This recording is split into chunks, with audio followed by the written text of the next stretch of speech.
People were already betting on the end of the Duke of Ashcroft's marriage before the season had properly begun. Some placed their wagers in gentlemen's clubs hidden behind polished mahogany doors. Others whispered their predictions beneath crystal chandeliers while pretending to discuss music, weather, or charity committees. A few were bold enough to mention it openly in drawing rooms, confident that the Duchess herself would never hear them. They were wrong. Genevieve Ashcroft heard far more than society imagined. On a grey March afternoon in London, she stood beside a tall window in the drawing room of Lady Pembroke's townhouse and listened as two women discussed the future of her marriage as casually as they might discuss the price of imported tea. "I give it until June," one lady murmured behind her ivory fan. Victoria Holloway did not return to London for nothing. Her companion nodded. "You are too generous." "I say Easter. A man can only resist his true affection for so long." Genevieve continued looking through the glass toward the rain-damp street below. Her reflection stared back at her. Calm grey eyes. Dark blonde hair arranged with understated elegance. A face that had once been called beautiful but was now more often described as dignified. At 28 years old, she had learned that society preferred excitement over dignity. Especially when excitement involved a duke, a former sweetheart, and the possibility of scandal.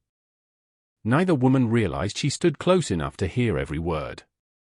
Neither woman noticed the faint smile that touched Genevieve's lips before disappearing again. She should have been angry. She should have felt humiliated. A proper wife, faced with such gossip, might have fled the room or confronted the offenders.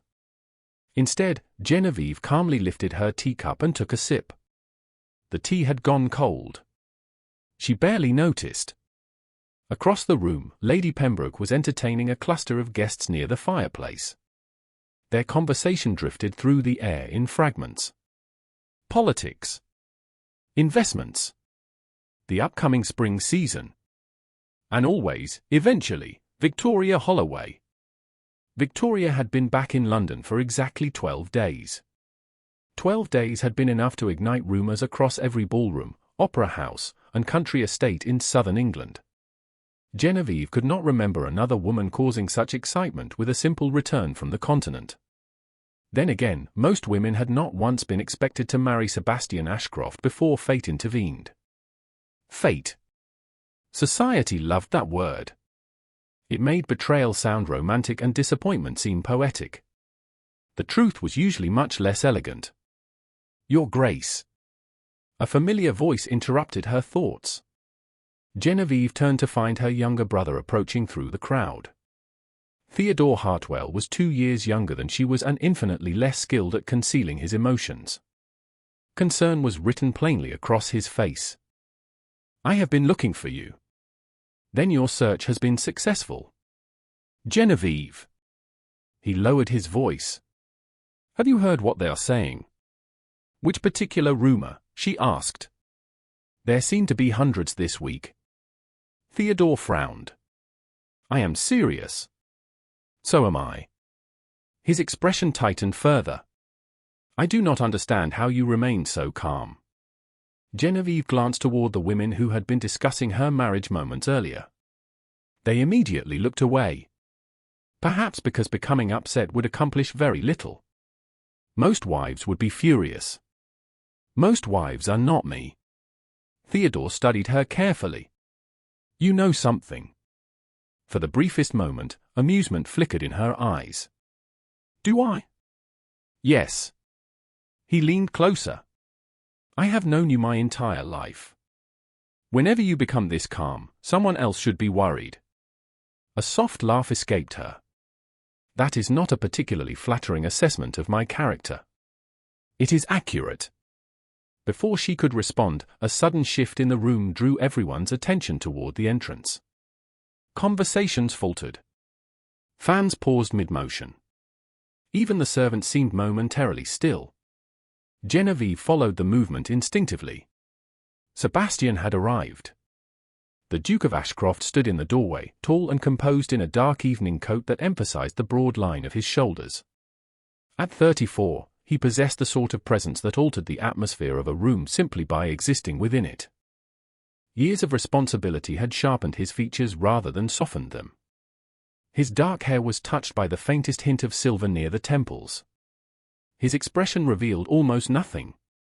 Society had spent years trying to decipher Sebastian Ashcroft. Most had failed. Genevieve had once believed she understood him. Now she was not entirely certain. A path opened through the guests as people hurried to greet him. He acknowledged their welcomes with polite nods. Never rude. Never overly warm. Perfectly controlled. Always. His gaze swept the room. For one brief moment, it found hers. The contact lasted perhaps a second. Then he looked away. Something tightened deep inside her chest. It was not pain. Not anymore. Pain implied fresh wounds. This feeling was older than that. Quieter. More familiar. Like a scar that only a change in weather could awaken. Theodore noticed the exchange. There it is again. What? Genevieve asked. That look. You imagine too much. No. He shook his head. You still care for him. She said nothing. Silence could be more revealing than any answer. Theodore sighed. I wish he understood what he has. Genevieve lowered her gaze to her teacup. Perhaps he does. Then he has a strange way of showing it. That observation was difficult to argue against. Their marriage had begun with duty rather than passion. There had been mutual respect. Genuine friendship. Even moments of quiet happiness. Yet something essential had always remained just beyond reach. And over time, distance had settled between them like an invisible wall neither seemed capable of crossing. The arrival of Victoria Holloway threatened to make that distance impossible to ignore. Across the room, Sebastian was speaking with Lord Pembroke. Several young ladies hovered nearby, hoping for an introduction. He appeared unaware of their efforts. Or perhaps simply uninterested. That had always been Sebastian's way. Women noticed him. He rarely noticed them in return. Except, society insisted, for one woman. Victoria. Genevieve could almost hear the whispers forming already. The lost love returns. The Duke remembers his heart. The Duchess steps aside. People adored stories. Particularly tragic ones. They rarely cared whether those stories were true. I should leave, Theodore muttered. If I remain here much longer, I may challenge someone to a duel over careless gossip. Please do not. I am serious. That is exactly why you should not. He laughed despite himself. You are impossible. So I have been told. After he departed, Genevieve remained near the window. Rain continued to fall beyond the glass. Carriages rolled through wet streets. Footmen hurried beneath umbrellas. London carried on, indifferent to the dramas consuming its highest circles. A servant approached with a silver tray. Genevieve selected another cup of tea. As she did, a woman stepped into her path. Lady Beatrice Sutton. Known throughout society for her talent for appearing sympathetic while delivering insults. Your Grace. Beatrice offered a curtsy. You look remarkably well. Genevieve smiled politely. Thank you. I confess I expected you might remain in the country this season. Did you? Given recent developments. There it was. Not even disguised. Genevieve stirred her tea. I find London rather difficult to resist. Beatrice hesitated.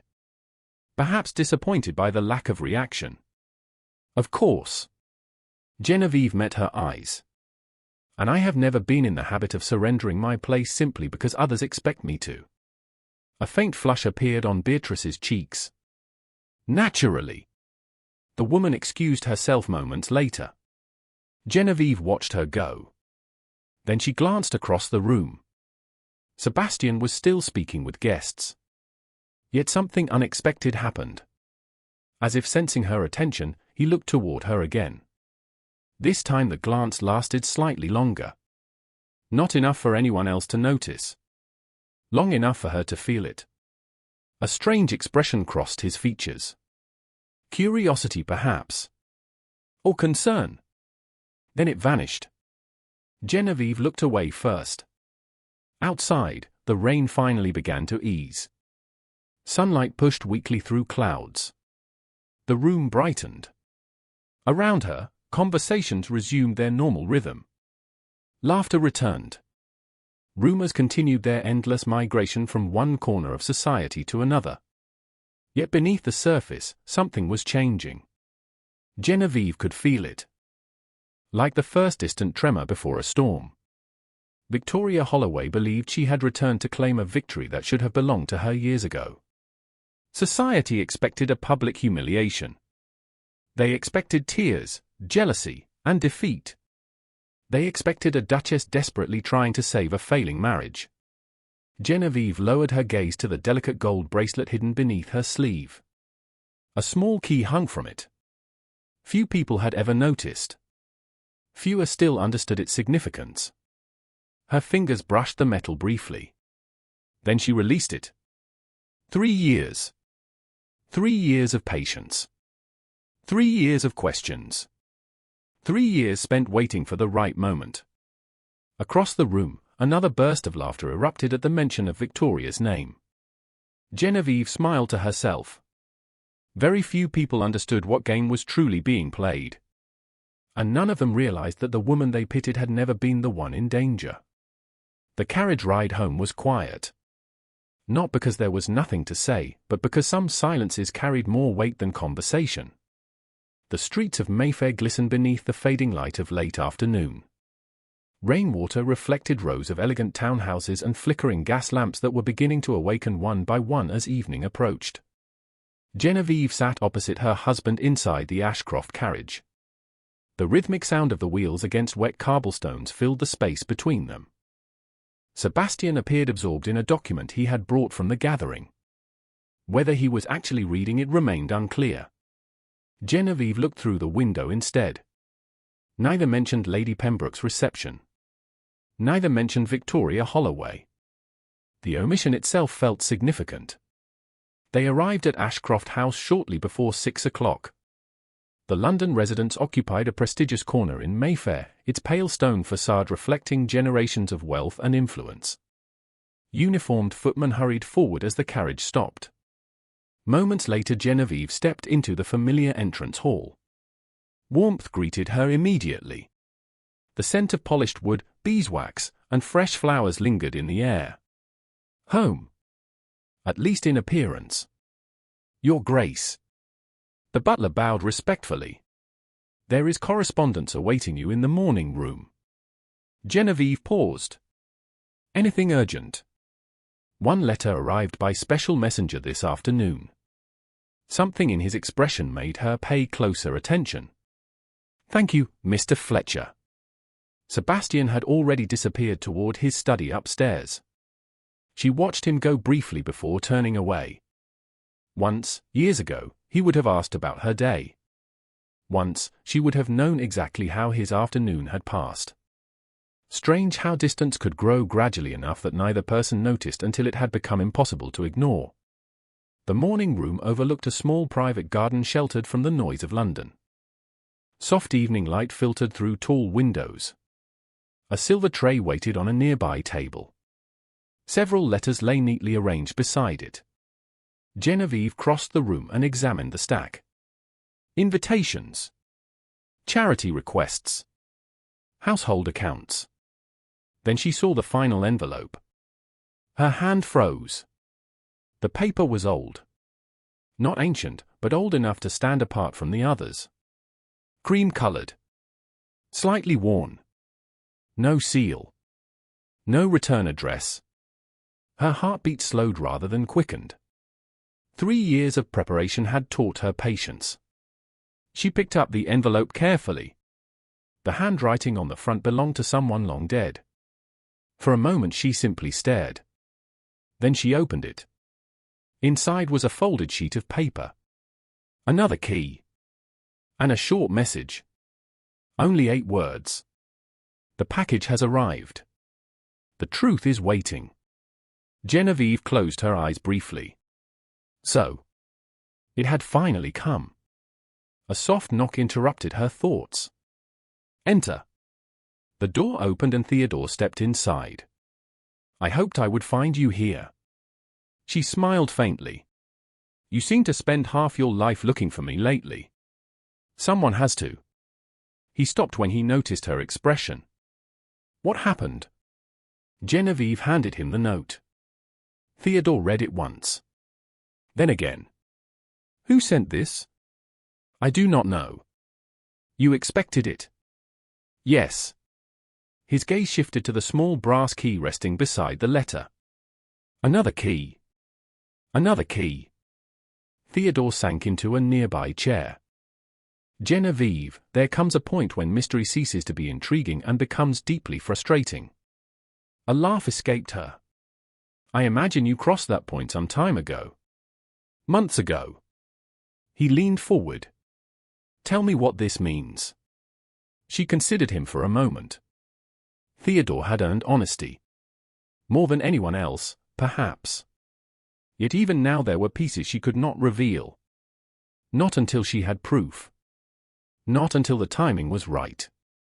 Do you remember Lady Margaret Ellsworth? Theodore frowned. The widow from Bath. Yes. The one who died 3 years ago. Genevieve nodded. Theodore's confusion deepened. What does she have to do with any of this? Genevieve walked toward the window. Twilight settled over the garden outside. Shadows stretched across damp stone paths.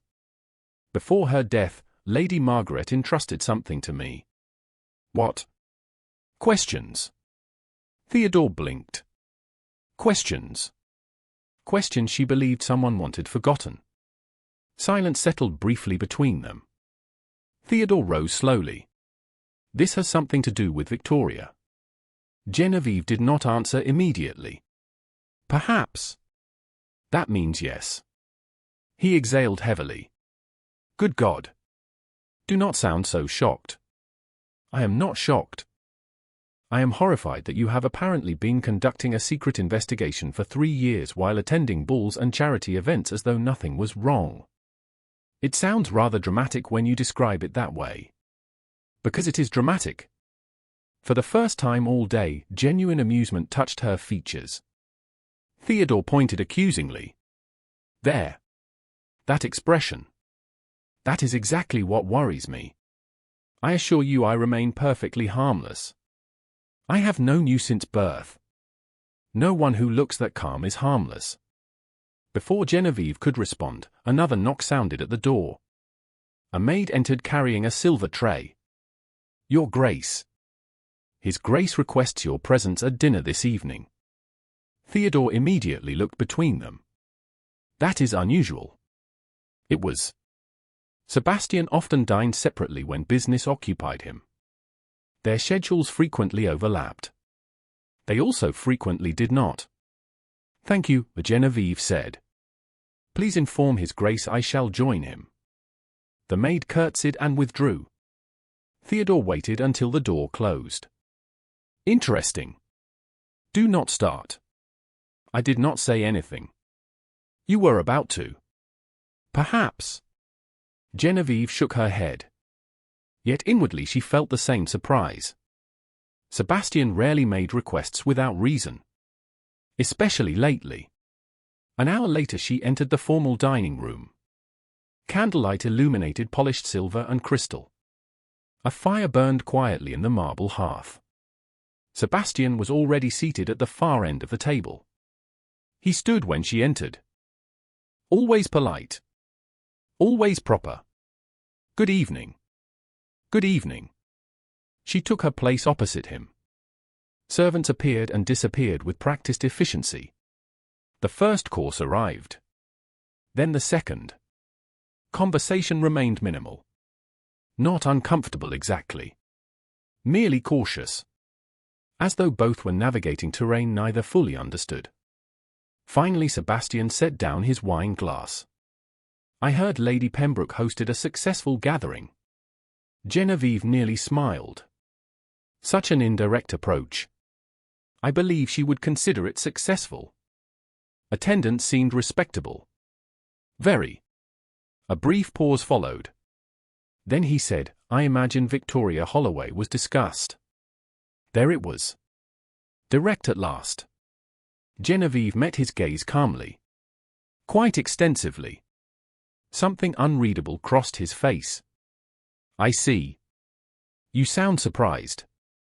Not surprised. He looked away momentarily. Merely tired. That answer felt unexpectedly honest. She studied him more carefully. Shadows from the candlelight emphasized the strain around his eyes. For the first time she wondered whether the endless rumors frustrated him as much as they frustrated her. London enjoys speculation, she said quietly. London enjoys inventing entire lives for people it has never truly met. A faint smile appeared. Small but genuine. That may be the most accurate observation I have heard all week. The smile vanished almost immediately. Yet she had seen it. So had he. The awareness lingered between them. Neither acknowledged it. Dinner continued. Conversation shifted toward estate matters. Charitable projects. Parliament. Safe subjects. Familiar subjects. Yet something had changed. The wall between them remained. But perhaps, for one brief evening, a small crack had appeared. Later that night Genevieve sat alone in her private sitting room. A single lamp illuminated the desk before her. The old letter lay open beside the brass key. She removed a small wooden box from a locked drawer. Inside rested several documents collected over 3 years. Notes. Copies of correspondence. Fragments of a puzzle. Carefully she placed the newest message alongside the others. Then she unlocked another compartment hidden beneath the box's false bottom. A folded letter waited there. One she had read countless times. One she knew almost by heart. Yet tonight her eyes focused on a particular line. A single sentence written years earlier. If Victoria Holloway ever returns to London, follow the money. Genevieve stared at those words for a long moment. Outside, distant carriage wheels echoed through the night. Somewhere beyond the city, the final piece of evidence was waiting. And for the first time in 3 years, she could feel it moving toward her. By the end of the week, London had decided that Victoria Holloway's return was no longer a rumor. It had become an event. Invitations arrived daily. Luncheons, musicales, charity galas, private dinners, and garden parties all seemed to revolve around a single topic. Every hostess wanted Victoria present. Every guest wanted to witness what might happen when Victoria Holloway and the Duchess of Ashcroft occupied the same room. Society claimed to value dignity. In truth, it adored spectacle. On Thursday morning, Genevieve sat in the breakfast room reviewing household correspondence when Mr. Fletcher appeared carrying a silver salver. Another invitation, Your Grace. She accepted the envelope. The seal belonged to Lady Worthington, one of the most influential hostesses in London. Genevieve broke it open. Theodore, who had arrived unexpectedly half an hour earlier and was currently helping himself to a second serving of breakfast, watched her carefully. Well. She handed him the card. He scanned it quickly. The Worthington Spring Ball. Theodore groaned. Of course. What troubles you? Only the fact that every ambitious woman in England will attend. He looked up. Including Victoria. Genevieve reached for her tea. Almost certainly. Theodore continued reading. Good Lord. Lady Worthington expects more than 400 guests. She always does. This is not a ball. It is a military campaign disguised as entertainment. Genevieve laughed softly. Theodore pointed toward the invitation. Do not laugh. You know I am right. In many ways, he was. The Worthington Ball marked the unofficial beginning of the most important social period of the season. Alliances formed there. Courtships began there. Reputations rose and fell beneath those chandeliers. If someone wished to make a statement to London society, there were few better stages. The realization settled heavily between them. Theodore lowered the invitation. She is going to do something. Genevieve remained calm. Who? Victoria. That is hardly a revelation. You know what I mean. Theodore leaned forward. She did not return to London merely to attend concerts and discuss embroidery. I should hope not. It sounds terribly dull. Genevieve. Yes? You are impossible. Before she could answer, another servant entered carrying a small tray. Upon it rested a single calling card. Genevieve accepted it. The name written in elegant script caused her expression to sharpen slightly. Theodore noticed immediately. What is it? She handed him the card. His eyes widened. Victoria called here. Yesterday afternoon, apparently. You were not home. No. Theodore looked disturbed. Why would she visit? Genevieve studied the card. A faint fragrance lingered on the paper. Expensive perfume. Deliberately chosen. Deliberately memorable. To announce her presence, Genevieve said quietly. Theodore stared at her. You sound as though she is preparing for battle. Genevieve folded the card and set it aside. Perhaps she is. Later that afternoon, Genevieve visited a charitable society in Bloomsbury. Public appearances remained important. More importantly, they allowed observation. Society revealed itself most freely when it believed it was discussing someone who was not present. As she entered the assembly hall, conversations immediately shifted. Not enough to appear rude. Just enough to be noticed. She had grown accustomed to it. Across the room, Lady Beatrice Sutton was already entertaining a small audience. Their voices lowered the moment Genevieve approached. Your Grace, Beatrice said brightly. How wonderful to see you. Lady Beatrice. Have you heard? Genevieve smiled inwardly. That question usually indicated gossip was about to follow. Heard what? Victoria Holloway has accepted Lady Worthington's invitation. Several women exchanged excited glances. Has she? Genevieve asked. Indeed. Beatrice lowered her voice. People are saying it will be the event of the season. Another woman added eagerly, everyone will be watching. Genevieve knew precisely what they meant. Everyone would be watching her. Waiting for signs of jealousy. Fear. Desperation. The reactions they expected from a woman whose marriage was supposedly under threat. Instead she simply nodded. Then I am certain Lady Worthington will be pleased. The disappointment that followed was almost amusing. Beatrice clearly hoped for something more dramatic. Fortunately, Genevieve had no intention of providing entertainment. The meeting continued. Charitable budgets were discussed. Donations organized. Future projects planned. Yet throughout the afternoon she remained aware of curious glances. The season had transformed her into a spectator sport.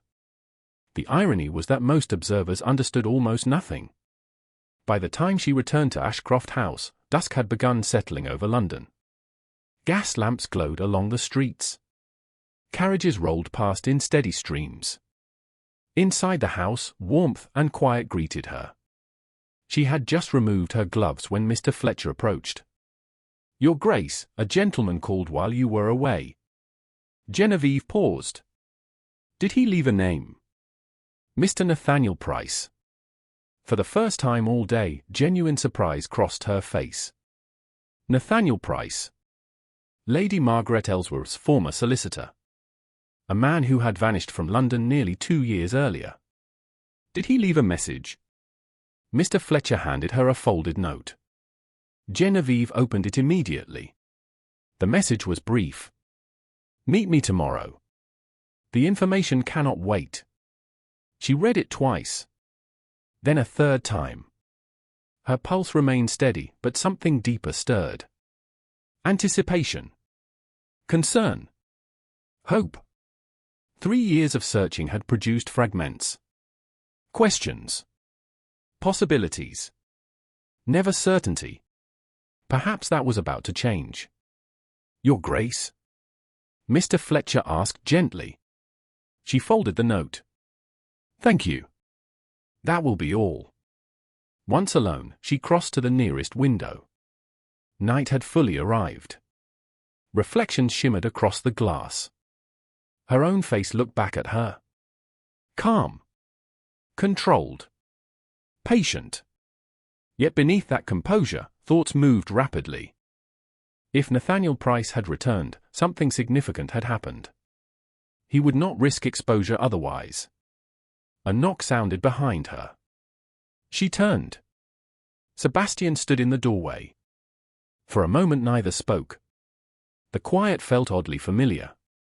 As though they were remembering how to exist in the same space again. I hope I am not interrupting, he said. Not at all. His gaze shifted briefly toward the note in her hand. Then back to her face. I came regarding Lady Worthington's ball. Of course. The ball. The center of every conversation in London. What about it? He hesitated. A rare occurrence. I wish to confirm that you intend to attend. Genevieve studied him carefully. Do you? Yes. The answer came immediately. Then so do I. Something unreadable flickered across his expression. Relief perhaps. Or concern. Very well. He seemed about to leave. Then he stopped. Genevieve. The sound of her name in his voice felt unexpectedly intimate. Not because of affection. Because he used it so rarely now. Yes?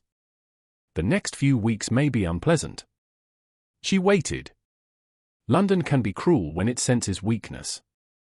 For several seconds she simply looked at him.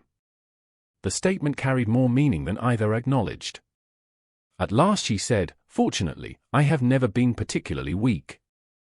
The faintest hint of a smile touched his face. No. You have not.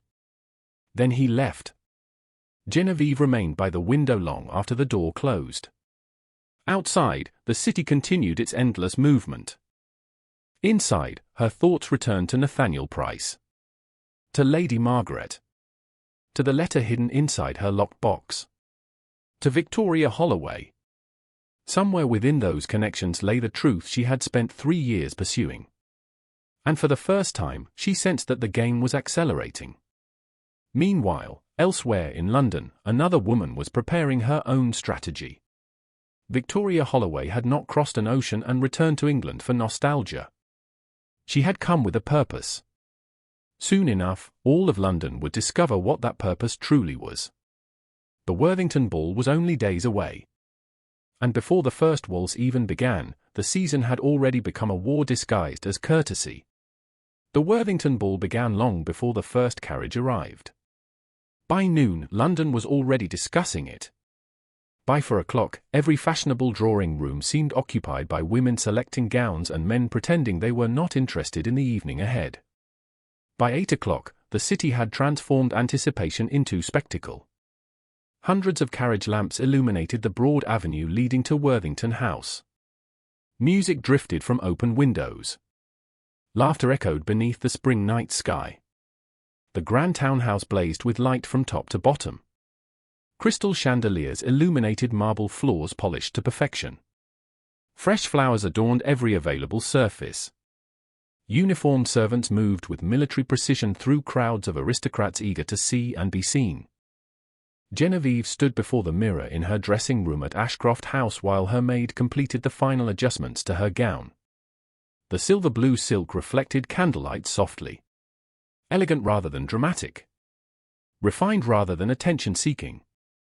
The sort of gown chosen by a woman comfortable with her place in society. Or perhaps by a woman who no longer needed society's approval. "You look beautiful, Your Grace," the maid said sincerely. Genevieve smiled. Thank you, Hannah. The maid hesitated. Then, like nearly everyone else in London, she finally asked the question she had clearly been holding back. Will Miss Holloway be there tonight? Genevieve met the young woman's eyes in the mirror. I imagine she will. Hannah looked concerned. People are talking. People are always talking. Not like this. Genevieve rose from her chair. Then perhaps they will find a new subject tomorrow. Moments later she descended the main staircase. Sebastian was waiting in the entrance hall. For a brief second he simply looked at her. The expression vanished so quickly she almost believed she had imagined it. Yet she did not think she had. You look lovely this evening, he said. The compliment surprised her. Not because it was unwelcome. Because it was genuine. Thank you. He offered his arm. Shall we? The journey to Worthington House took less than 20 minutes. Neither spoke much during the ride. Yet the silence felt different from earlier weeks. Less distant. Less cold. As though both had become aware of a bridge neither had realized still existed. When they arrived, the scale of the gathering became immediately apparent. The entrance hall overflowed with guests. The ballroom beyond glittered beneath countless candles. Music filled the air. The orchestra played a lively waltz while couples moved across the polished floor. Conversations paused as the Duke and Duchess of Ashcroft entered. Not entirely. Just enough. Genevieve felt the shift immediately. The room was watching. Sebastian undoubtedly noticed as well. If he did, he showed no sign. Together they moved through the crowd, greeting acquaintances and exchanging polite conversation.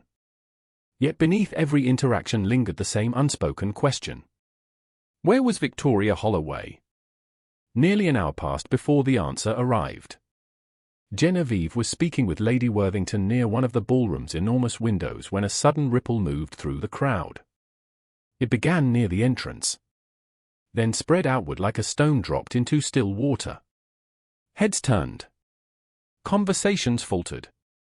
Fans paused. Even the musician seemed to hesitate for a fraction of a second.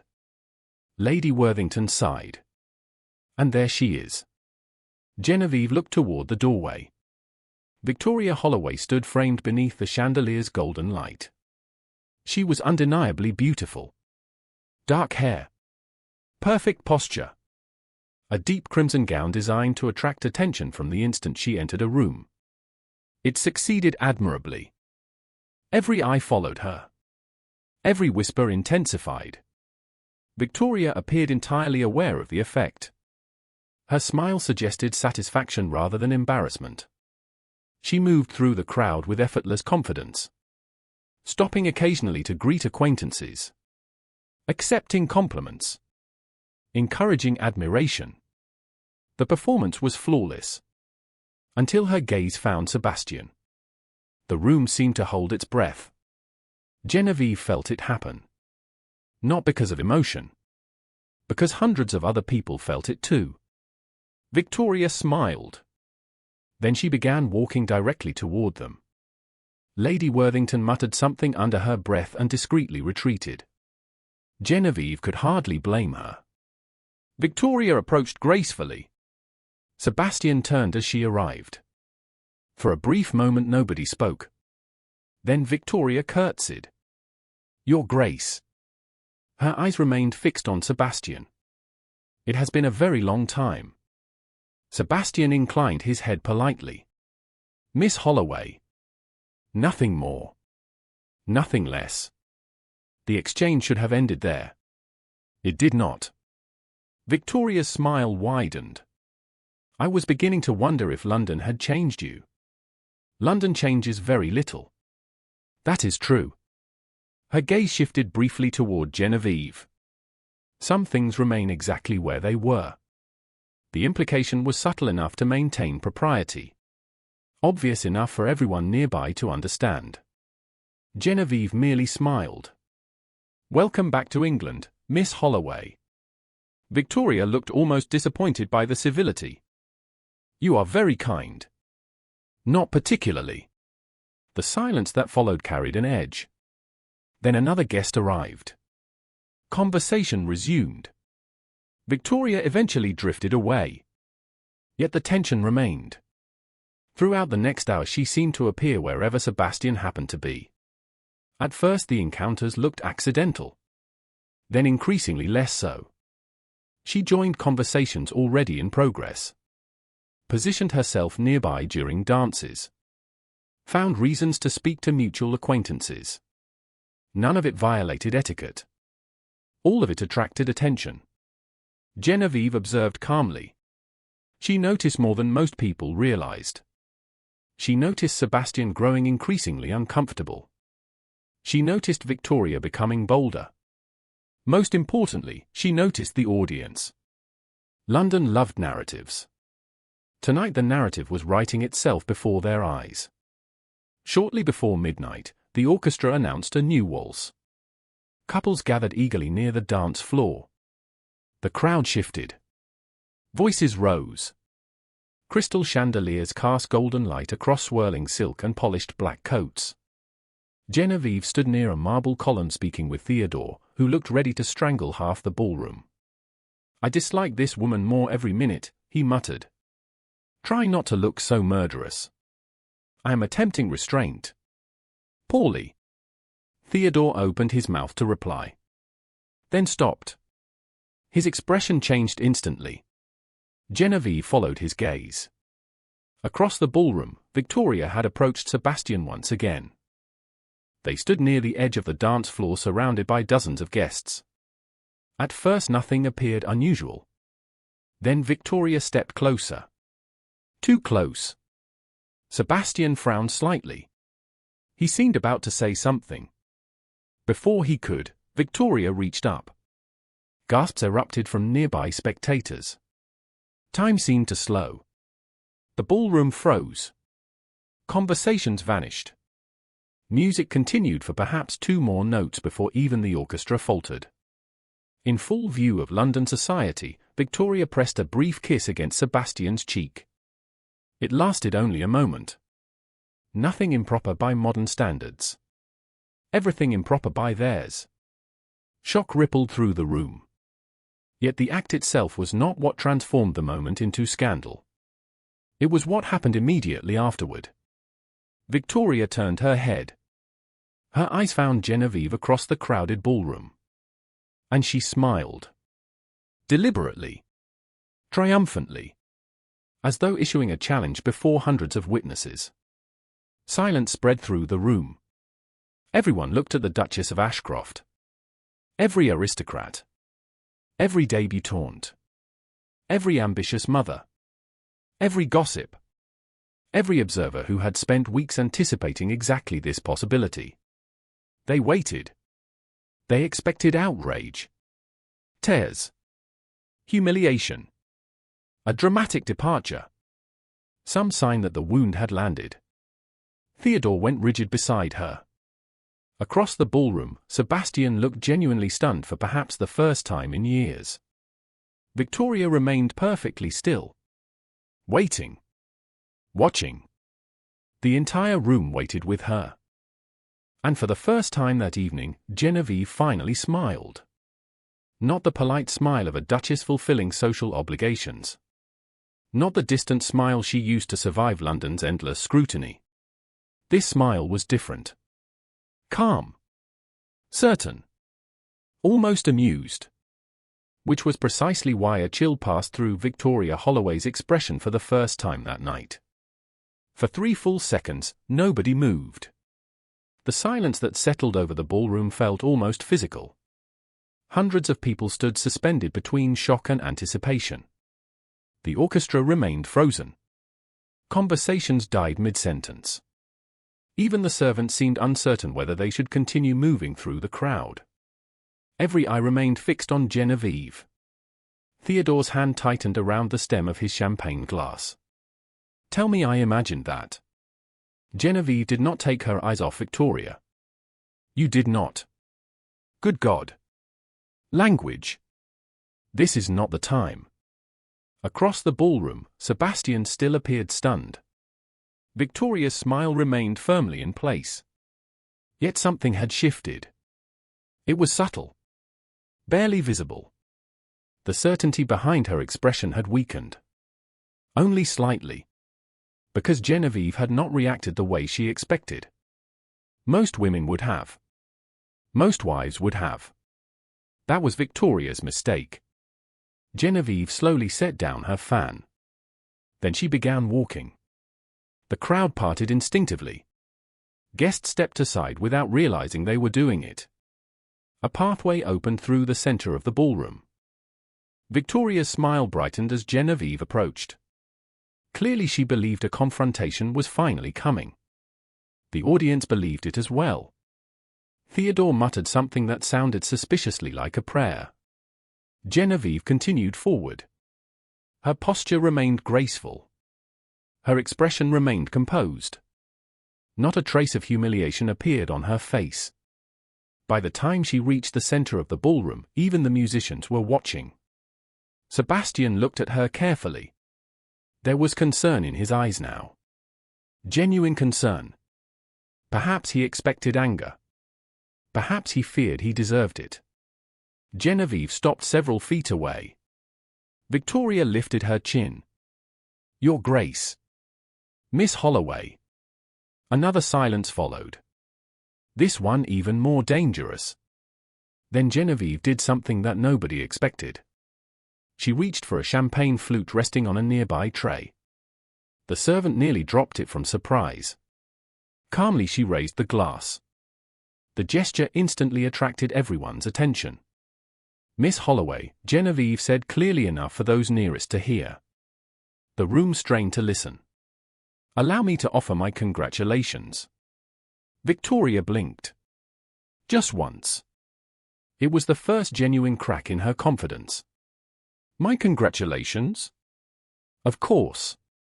Genevieve's smile remained perfectly pleasant. Very few people possess the courage required to create such excitement in a single evening. A ripple moved through the crowd. Several guests exchanged confused glances. Others looked openly fascinated. Victoria laughed lightly. "You are very generous." "Not at all." Genevieve raised her glass slightly higher. After all, an ordinary entrance would never have inspired this much discussion. A few nearby guests struggled to conceal smiles. Victoria's expression tightened almost imperceptibly. She had expected jealousy. She had expected outrage. Instead, she was being treated like an entertainer who had successfully performed for an audience. Genevieve continued. "London has been rather bored lately. You have provided a valuable service." Somewhere behind them, someone choked on champagne. Theodore immediately turned away to hide his face. Sebastian stared at his wife with an expression Genevieve had not seen in years. It looked suspiciously like admiration. Victoria's smile grew thinner. "I am delighted to have been useful." "Indeed." Genevieve lifted her glass in a formal toast. "To Miss Holloway. May she continue to exceed expectations." This time laughter escaped several people before they could stop themselves. Not cruel laughter. Uncertain laughter. The sort that appeared when an audience suddenly realized it had misunderstood the performance. Victoria accepted her own champagne glass from a servant. Her fingers tightened around the stem. To unexpected evenings, she replied. Their glasses touched lightly. The sound echoed through the silence. Then Genevieve drank. Victoria followed a second later. The duel ended before most people realized one had taken place. Yet everyone felt the outcome. The atmosphere had changed. Completely. Victoria had attempted to place Genevieve in the position of wounded wife. Genevieve had refused the role. Instead, she had transformed the moment into something else entirely. The crowd no longer knew what story it was watching. That uncertainty spread rapidly. Conversation returned. Music resumed. Guests began speaking again. Yet the energy remained different. Curious. Unsettled. The expected scandal had somehow slipped beyond their grasp. Genevieve turned to leave. Sebastian stepped forward immediately. Genevieve. She paused. Yes? For a moment he seemed uncertain what to say. Are you all right? The question surprised her more than it should have. Not because of the words. Because of the sincerity behind them. Perfectly. His gaze searched her face. You do not appear upset. Should I? Something almost resembling a smile touched his mouth. Most people would be. Most people were not married to me. The answer caught him off guard. She saw it happen. A brief flicker of amusement appeared in his eyes. Then it disappeared. Yet the moment lingered. Neither mentioned it. Theodore arrived seconds later. I would like it officially recorded that I have absolutely no idea what just happened. Genevieve laughed. Nothing happened. That is a lie.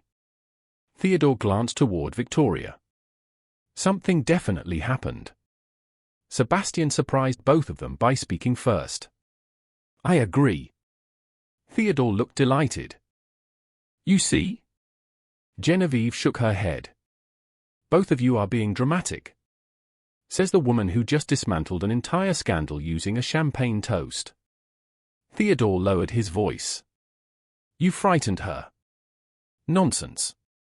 You did. Theodore glanced toward Victoria again. She expected tears. Perhaps. Instead she looked confused. Genevieve said nothing. Theodore leaned closer. You know something. You keep saying that. Because it keeps being true. Before she could respond, a familiar voice interrupted. Your Grace. Genevieve turned. An elderly gentleman stood nearby. Lord Hensley. One of the oldest and most respected peers in attendance. My lord. He bowed slightly. Permit me to say that your composure this evening has been extraordinary. Genevieve smiled politely. You are kind. No. Lord Hensley shook his head. Merely observant. His gaze drifted briefly toward Victoria. Very observant. Then he moved away. More guests approached afterward. Some offered compliments. Others simply wished to speak. The attention itself was unusual. For years Genevieve had occupied the comfortable but largely invisible position expected of a duchess. Tonight that invisibility had vanished. Not because she demanded attention. Because she had mastered it. Across the ballroom, Victoria remained surrounded by admirers. Yet something fundamental had changed. Her triumph no longer appeared complete. People continued watching her. But they were also watching Genevieve now. Comparing. Evaluating. Reconsidering. Exactly as Genevieve intended. Nearly an hour later, as the evening drew closer to its end, Genevieve stepped onto a quiet balcony overlooking the garden. Cool spring air greeted her. The noise of the ballroom softened behind closed doors. For the first time all night, she was alone. Or so she thought. I wondered where you had gone. Sebastian's voice came from behind her. She turned. He stepped onto the balcony. Moonlight silvered the edges of his dark coat. Neither spoke immediately. The quiet felt surprisingly comfortable. You handled tonight remarkably well, he said at last. Genevieve looked toward the gardens below. Did I? You know you did. She smiled faintly. Perhaps. Sebastian studied her profile. Most people would not have remained so calm. You seem determined to convince me that I am unusual. You are unusual. The answer came without hesitation. For reasons she could not fully explain, the words affected her. More than they should have. More than she wanted. She looked away before he could notice. Neither saw the figure standing inside the ballroom near the doorway. Victoria Holloway watched them through the glass. Her expression remained pleasant. Elegant. Controlled. Yet behind the smile, concern had begun to emerge. Because for the first time since her return to London, something no longer made sense. The Duchess of Ashcroft was not behaving like a woman under attack. She was behaving like a woman who had been waiting for the attack to begin. And that realization frightened Victoria far more than anger ever could. Sebastian Ashcroft had spent most of his adult life trusting his judgment. It was one of the reasons he had become successful. It was also one of the reasons the previous evening continued to trouble him. 3 days after the Worthington ball, he stood alone in his study staring at a ledger without reading a single line. The account figures blurred together. His thoughts remained elsewhere. Specifically, they remained fixed on his wife. He had expected anger. Anyone would have. He had expected wounded pride, perhaps even a confrontation. Instead, Genevieve had calmly transformed a public embarrassment into a victory. More troubling still, she had seemed prepared for it. The realization refused to leave him. A knock interrupted his thoughts. "Enter." His secretary stepped inside carrying several documents. "The contracts from Yorkshire, Your Grace." Sebastian accepted them automatically. "Thank you." The young man hesitated. "May I ask a question?" Sebastian looked up. "That depends on the question. Is London always this dramatic?" Despite himself, Sebastian almost smiled. "Unfortunately. Everyone is still discussing the ball." Sebastian returned his attention to the papers. "I imagined they would be." The secretary shifted awkwardly. "Most people seem impressed by the Duchess." Sebastian paused. Then he nodded once. "As they should be." The answer surprised both of them. After the secretary departed, silence returned to the study. Yet something lingered. "As they should be." The words echoed in his mind. He had spoken them instinctively. Without calculation. Without consideration. Because they were true. The realization unsettled him more than he wished to admit. Meanwhile, several miles away, Genevieve sat inside a modest townhouse in Bloomsbury. Unlike the grand residences of Mayfair, this neighborhood attracted little attention from fashionable society. That was precisely why she preferred it. Nathaniel Price waited for her in a private sitting room. The former solicitor appeared older than she remembered. More tired. Yet his eyes remained sharp. He rose immediately when she entered. "Your Grace." "Mr. Price." He waited until the servant withdrew before speaking again. "Thank you for coming." Genevieve removed her gloves. "Your note suggested urgency." "It did." Nathaniel crossed the room and retrieved a small leather portfolio from a locked cabinet. 3 years ago, Lady Margaret asked me to safeguard certain records. Genevieve's attention sharpened instantly. "Records concerning Victoria Holloway." "Partially." He handed her the portfolio. "The problem is not what these documents reveal." "What is the problem?" Nathaniel's expression darkened. "What they imply." Genevieve opened the portfolio. Several letters rested inside. Financial statements. Correspondence. Receipts. Nothing appeared remarkable at first glance. Then she noticed a name. Her breath caught. Not because the name was unfamiliar. Because it was impossible. Slowly she looked up. "This cannot be correct. I checked 6 times. Nathaniel's voice remained steady. "Then I hired another solicitor to verify my findings." Genevieve stared at the page. "And?" He reached the same conclusion. Silence settled over the room. Outside, carriage wheels rattled faintly along distant streets. Inside, Genevieve's entire understanding of the puzzle shifted. One missing piece had finally fallen into place. Yet the new picture raised even more questions than before. "Does anyone else know?" she asked quietly. "Not yet." Nathaniel sat opposite her. "I thought you should see it first." Genevieve closed the portfolio carefully. "You were right." For several moments neither spoke. Then Nathaniel said, "The ball appears to have accelerated matters." She met his gaze. "You heard about it?" "The entire city heard about it." A faint smile touched his face. "From what I understand, you handled yourself rather well." Genevieve laughed softly. "London tends to exaggerate." "Not this time." Nathaniel leaned forward. "Your Grace, if Victoria believes she has control of the situation, she may become careless."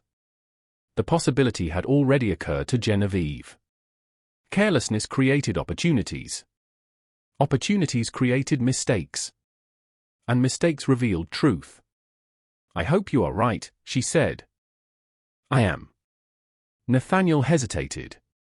"There is one more thing." "What?"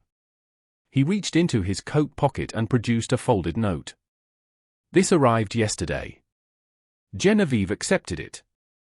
The handwriting was unfamiliar. Yet the message was startlingly brief. "She knows someone is watching." Nothing more.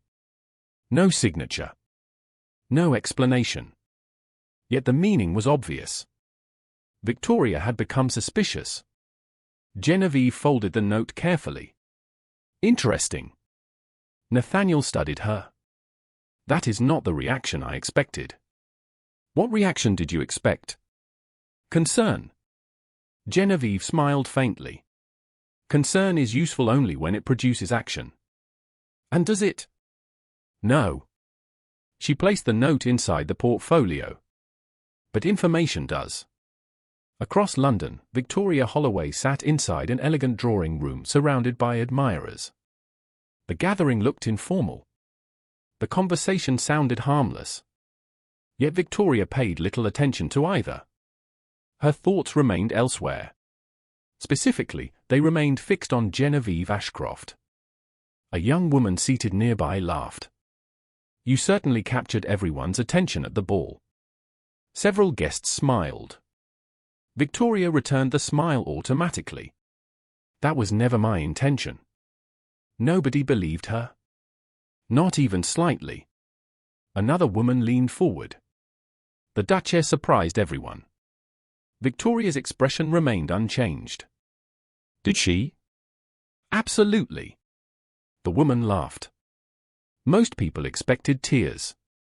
Victoria lowered her teacup carefully. Most people underestimate her. The words escaped before she could stop them. A strange silence followed. Not because the statement sounded unusual. Because it sounded sincere. Victoria quickly redirected the conversation elsewhere. Yet the damage had been done. She had underestimated Genevieve. Repeatedly. The realization irritated her more than she liked. Later that evening, Genevieve returned home carrying the portfolio concealed inside a simple leather satchel. Ashcroft House remained quiet. A fire crackled softly in the library. Somewhere upstairs a grandfather clock marked the passing hours. She intended to go directly to her private sitting room. Instead she stopped. Sebastian stood near the library fireplace reading a newspaper. He looked up when she entered. "You are home later than expected." "I had business in Bloomsbury." "I see." The answer should have ended the conversation. Yet neither moved. The silence stretched. Not uncomfortable. Merely thoughtful. Sebastian folded the newspaper. "May I ask you something?" Genevieve looked surprised. "Of course."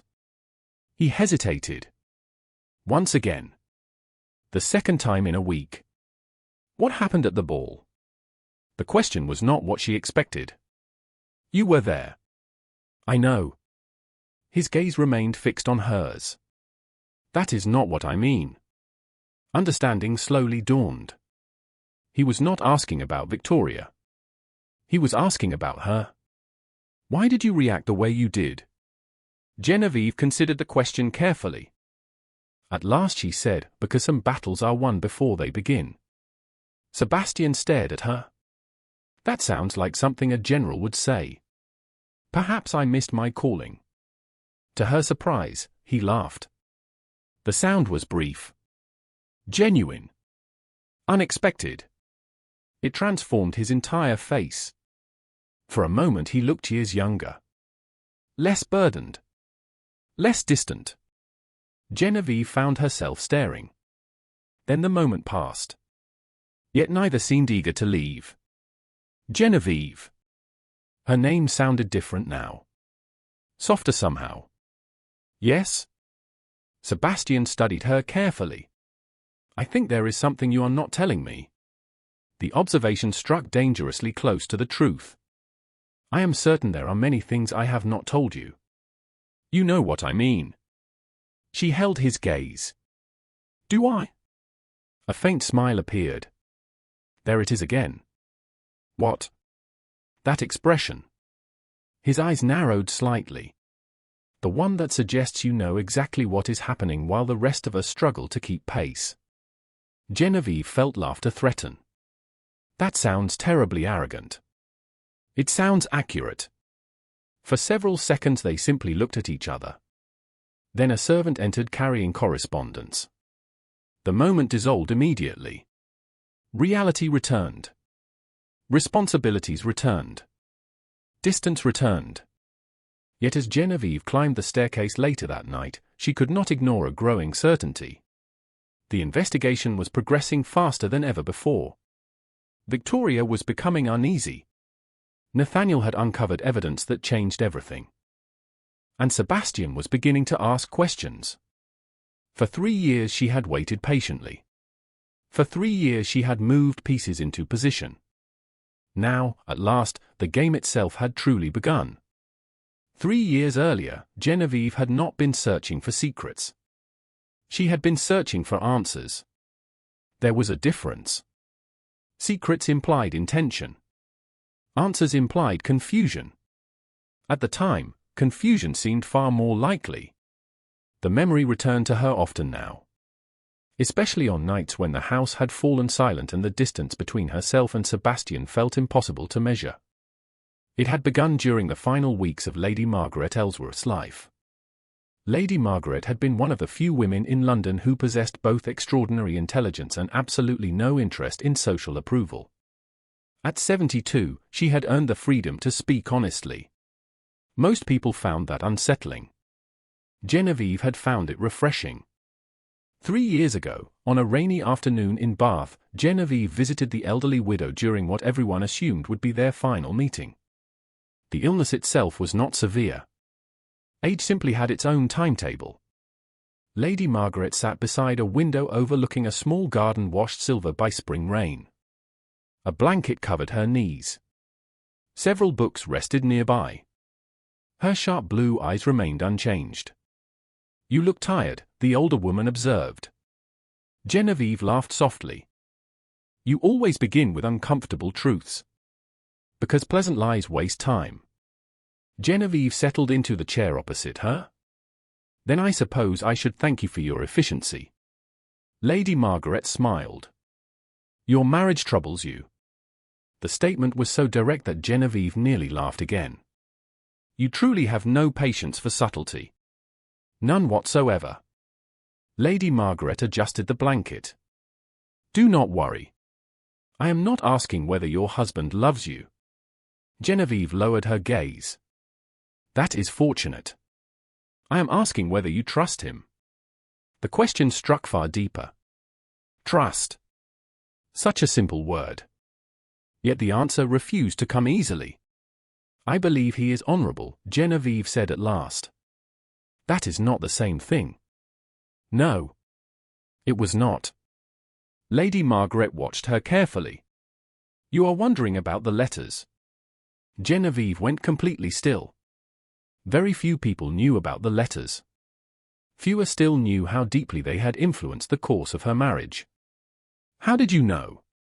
Lady Margaret smiled faintly. Because I am old. People tell old women everything. They assume we are no longer paying attention. Rain tapped gently against the glass. Genevieve felt a strange unease settle inside her. What exactly have you heard? Enough. The older woman reached toward a small table beside her chair. There she retrieved a folded piece of paper. Tell me, did you ever find it strange? Genevieve accepted the paper. Find what strange? The timing. Slowly she unfolded it. Her breath caught. The handwriting belonged to Sebastian. Or appeared to. She recognized it immediately. Yet something felt wrong. Subtly wrong. The shape of certain letters. The spacing between words. Tiny inconsistencies that most people would never notice. Where did this come from? She asked quietly. Lady Margaret's expression hardened. That is the correct question.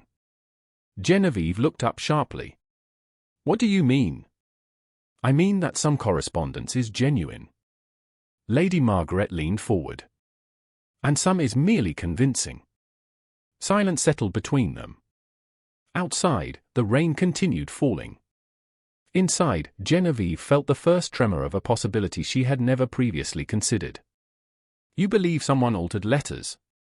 I believe someone benefited from confusion. The older woman held her gaze. That is not the same thing. Genevieve looked back at the paper. Her thoughts raced. During the first years of her marriage, there had been letters. Misunderstandings. Delays.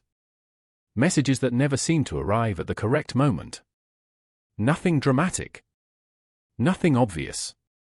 Simply enough small disappointments to create distance. At the time she had blamed circumstance. Now she was no longer certain. Who? She whispered. Lady Margaret shook her head. That is the question I could never answer. Then why tell me? The older woman smiled sadly. Because you are one of the few people I trust to ask the right questions. Several weeks later, Lady Margaret died peacefully in her sleep. Most people remembered her fortune. Her wit. Her eccentric habits. Genevieve remembered the paper. And the questions. At first she intended to let the matter rest. She had no evidence. Only suspicion.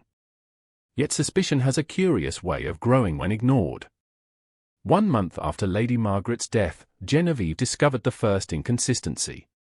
Then another. Then another. Each one insignificant by itself. Together they formed a pattern. That was when the investigation truly began. Back in the present, Genevieve sat alone in her private sitting room studying documents spread across her desk. The fire burned low. Midnight had already passed. Most of the house slept. She unfolded one of the earliest letters again. The paper had aged slightly. The ink remained clear. 3 years of examination had revealed details she once overlooked. Tiny alterations. Subtle manipulations. Not enough to create scandal. Enough to create misunderstanding. Which was far more dangerous. A soft knock interrupted her thoughts. Enter. Theodore stepped inside carrying a candle. I knew I would find you awake. Genevieve smiled tiredly. You assume the worst of me. No. He glanced at the mountain of papers. I assume accuracy. Theodore crossed the room and examined the documents. You have been looking at these for years. Yes.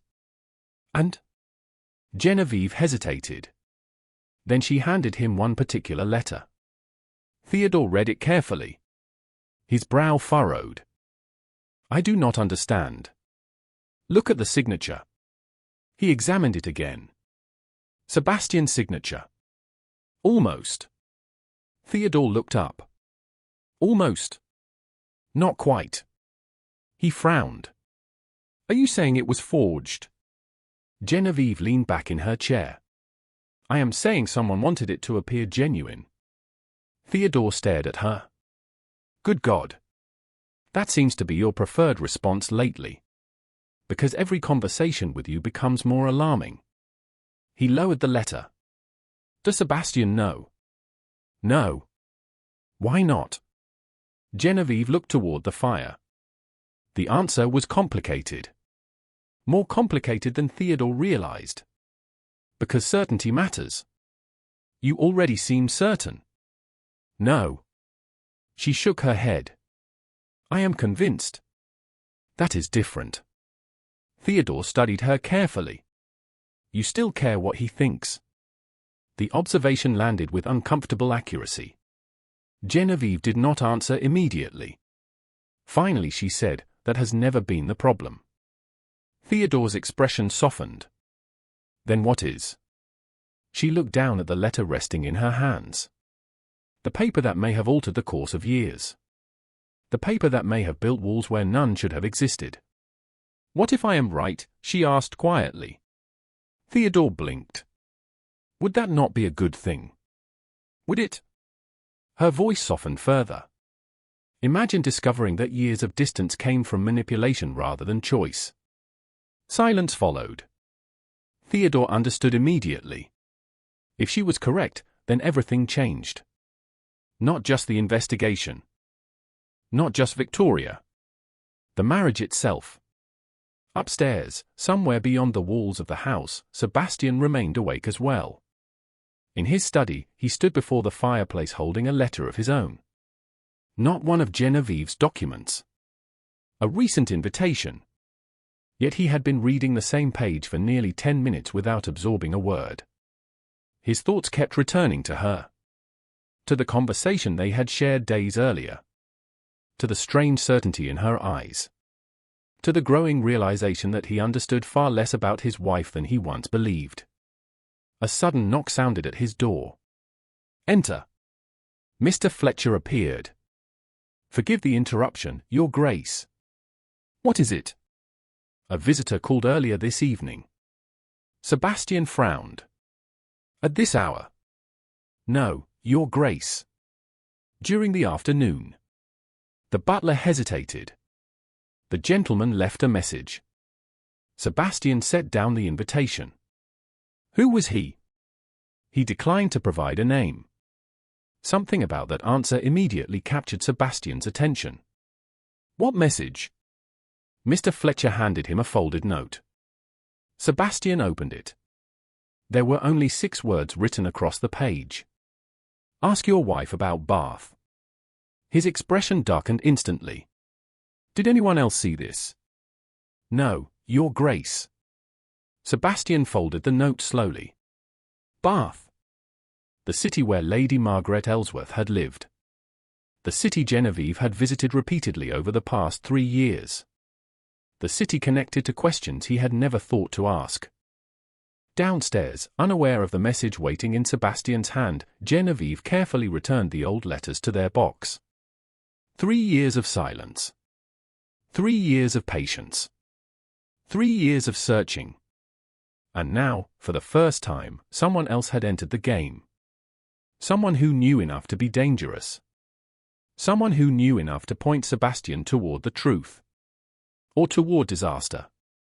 The difference depended entirely on what happened next. The next morning, Sebastian did something he had not done in years. He cancelled 2 meetings. His secretary looked mildly alarmed. Parliament matters were postponed. Estate correspondence remained unopened. Even the reports from Yorkshire stayed untouched upon his desk. None of them seemed important compared to the question now occupying his thoughts. Ask your wife about Bath. 6 simple words. Yet they had unsettled him more than any political dispute or financial challenge ever had. By noon he found himself standing outside the door of Genevieve's private sitting room. For several moments he simply looked at the polished wood. Then he knocked. Come in. Her voice sounded calm. As always. Sebastian entered. Genevieve sat beside the window reading correspondence. Sunlight illuminated the room. A vase of fresh flowers stood nearby. The scene appeared peaceful. Yet he was beginning to suspect that peace around his wife was often an illusion. She looked up and smiled faintly. You are avoiding your responsibilities. He blinked. How do you know that? Because you never visit this room before luncheon. Despite himself, he almost laughed. You notice everything. Not everything. Enough. She set aside her papers. What is troubling you? Sebastian closed the door behind him. I received a message last night. Something changed in her expression. Not fear. Awareness. The sort of awareness one displays when a long-expected event finally arrives. I see. Do you? He studied her carefully. The message mentioned Bath. Silence followed. Not uncomfortable. Not hostile. Simply inevitable. Genevieve folded her hands in her lap. Then perhaps it is time we spoke honestly. The answer surprised him. He had expected deflection. Questions. Evasion. Instead she appeared almost relieved. About Bath, he asked. About many things. Sebastian crossed the room and sat opposite her. For the first time in years, neither title nor duty seemed present between them. Only two people attempting to understand each other. Start at the beginning, he said quietly. Genevieve looked toward the window briefly, gathering her thoughts. Then she began. She told him about Lady Margaret Ellsworth. About the strange conversation 3 years earlier. About the letters. About the inconsistencies that had gradually become impossible to ignore. She did not reveal every detail. Not yet. Some evidence still required confirmation. Yet she revealed enough. More than enough. Sebastian listened without interruption. As the story unfolded, his expression grew increasingly serious. Several times he asked questions. Several times she answered. By the end, nearly an hour had passed. Silence settled over the room once again. Sebastian stared at the floor. Processing. Reconstructing years of assumptions. You believed someone interfered with our correspondence. I believed it was possible. For 3 years. Yes. He looked up. Why did you never tell me? The question carried no anger. Only genuine confusion. Genevieve lowered her gaze. Because I was not certain. You could have spoken to me. A sad smile touched her lips. Could I? Sebastian froze. The answer struck harder than any accusation. Because she was right. 3 years ago, he probably would not have listened. Not fully. Not carefully. Too many misunderstandings already existed between them. Too much distance. The realization left him unexpectedly ashamed. Genevieve continued softly. I needed proof. And now? Now I have pieces of proof. Her eyes met his. Not all of it. But enough to continue. Sebastian leaned back slowly. Everything suddenly looked different. Not resolved. Not explained.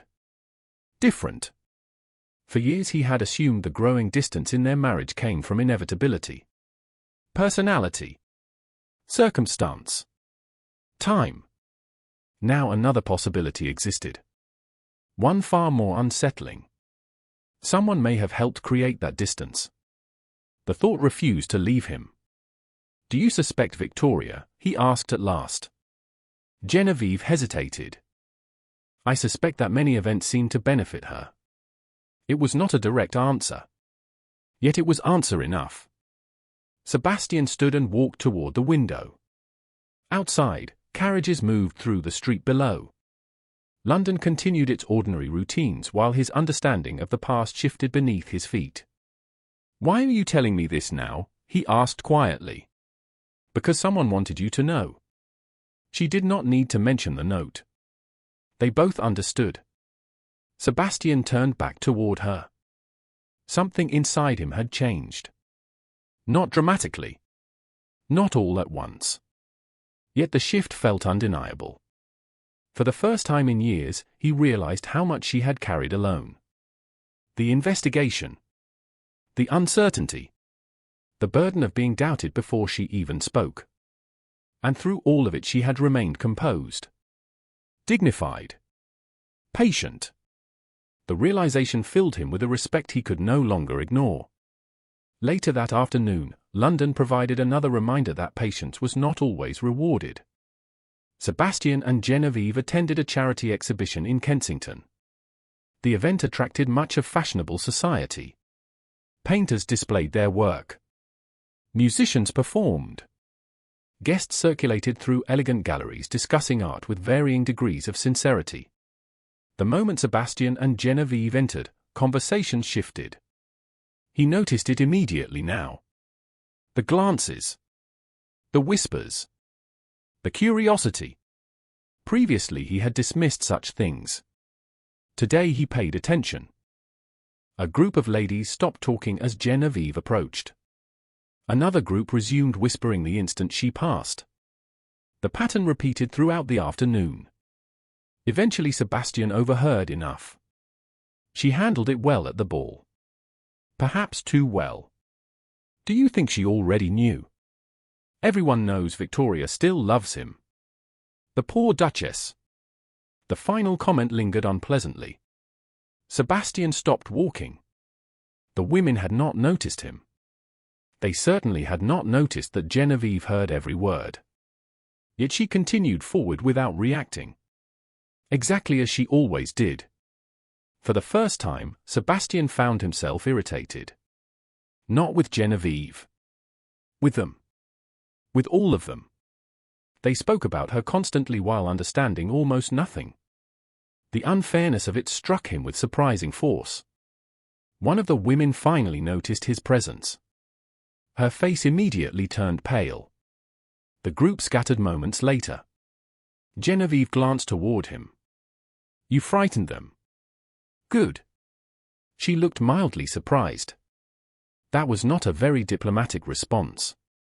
I am not feeling particularly diplomatic today. Her eyes searched his face. Then something warm appeared in her expression. Not triumph. Not satisfaction. Something quieter. Appreciation, perhaps. The feeling unsettled him in ways he could not explain. The exhibition continued. Yet throughout the afternoon Sebastian remained unusually aware of his wife's experience.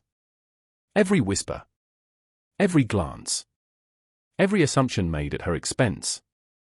He noticed them all. More importantly, he noticed how often she endured them without complaint. By evening, another realization had begun to take shape. Genevieve was not merely surviving London society. She was protecting herself from it. The distinction mattered. Meanwhile, across the city, Victoria Holloway received troubling news. One of her acquaintances arrived shortly before dinner carrying fresh gossip from Kensington. Victoria listened carefully. Her smile gradually disappeared. The Duke defended her, she asked. Not directly. The woman hesitated. But he remained beside her throughout the event. Victoria looked away. The answer disturbed her more than she cared to admit. For years Sebastian had maintained emotional distance from everyone. Including his wife. That distance had always been useful. Predictable. Safe. Now it seemed to be shrinking. She did not like that. Not at all. That night, after returning home, Sebastian entered the library expecting to spend an hour reviewing correspondence. Instead he found Genevieve asleep in a chair beside the fire. An open book rested loosely in her hands. Candlelight softened her features. For a long moment he simply stood there. Watching. Not because she looked beautiful, although she did. Because she looked tired. Truly tired. The kind of exhaustion that came from carrying responsibilities nobody else could see. Slowly he crossed the room. Carefully he lifted the fallen shawl from the floor and draped it over her shoulders. The gesture took only seconds. Yet something about it felt significant. Genevieve stirred slightly but did not wake. Sebastian remained there longer than necessary. Longer than he intended. Then his gaze fell upon a folded paper resting beside her chair. A name was written across the top. Nathaniel Price. Sebastian froze. The same man connected to Bath. The same man connected to Lady Margaret. The same man connected to questions that now seemed larger than ever. He did not touch the document. He did not read it. Yet a strange certainty settled over him. The answers were close now. Closer than they had ever been. Unfortunately, so was the danger. Because somewhere in London, another person had begun asking questions as well. And unlike Sebastian, that person already knew exactly what was at stake. The invitation arrived on a Tuesday morning. It was delivered by special messenger, sealed in dark blue wax, and addressed in elegant script that immediately drew Genevieve's attention. She was seated in the morning room reviewing charitable correspondence when Mr. Fletcher presented it on a silver tray. This was delivered personally, Your Grace. Genevieve accepted the envelope. The seal belonged to the Royal Opera House. For a moment she simply stared at it. Then she broke it open. Theodore happened to be visiting again. He looked up from the newspaper he was pretending to read. That expression usually means trouble. Genevieve unfolded the invitation. You are becoming repetitive. I am becoming observant. She read the contents carefully. Once. Then twice. Theodore lowered the newspaper. Well. The Royal Opera is hosting a private gala next week. Theodore blinked. That does not sound particularly alarming. It is being sponsored by the Montrose Foundation. His expression immediately changed. Victoria's patrons. Exactly. Theodore stood. Then this is not an opera. No. Genevieve folded the invitation neatly. It is a stage. Theodore exhaled slowly. You think she planned it? I think nothing in London happens accidentally anymore. The answer lingered between them. Because both knew it was true. Throughout the season, every social event had become another move in a game that most people did not even realize existed. And now the game was moving toward a larger audience. Later that afternoon, Genevieve met Nathaniel Price once more. This time they gathered inside a discreet solicitor's office near Lincoln's Inn. Thick curtains blocked the street outside. The room smelled faintly of paper, leather, and dust. Nathaniel appeared unusually tense. The moment the door closed behind her, she understood why. There was someone else in the room. A woman perhaps in her late 50s sat quietly near the fireplace. She rose immediately when Genevieve entered. Your Grace. Genevieve studied her carefully. Have we met? No. The woman's voice trembled slightly. But I knew Lady Margaret. Nathaniel stepped forward. This is Mrs. Eleanor Finch. The name meant nothing at first. Then realization struck. Genevieve turned sharply toward Nathaniel. The companion. He nodded. Lady Margaret's former companion. For several seconds Genevieve simply stared. Mrs. Finch had disappeared nearly 2 years earlier. Every attempt to locate her had failed. Every inquiry had reached a dead end. Yet here she stood. Alive. Nervous. And very clearly frightened. You found her. Nathaniel's expression remained grim. No. He glanced toward the older woman. She found us. Silence followed. Genevieve sat slowly. Her pulse remained steady, but anticipation tightened inside her chest. 3 years of questions. 3 years of fragments. Perhaps at last they were approaching something solid. Mrs. Finch clasped her hands tightly. I should have come sooner. Why did you not? Genevieve asked gently. The woman looked down. Because I was afraid. No one spoke. Fear had become an increasingly familiar theme. Eventually Mrs. Finch continued. Lady Margaret suspected something before her death. Genevieve leaned forward slightly. What? Tears appeared in the older woman's eyes. She believed someone was intercepting correspondence. The room went silent. Nathaniel closed his eyes briefly. He had already heard this. Genevieve had suspected it for years. Yet hearing the words spoken aloud still carried enormous weight. Mrs. Finch continued. At first we thought it was a mistake. Then we realized the mistakes only seemed to affect certain people. Certain people? Genevieve asked. You? The Duke? Others connected to both of you? Genevieve felt a chill pass through her. The pattern she had suspected for years was slowly taking shape.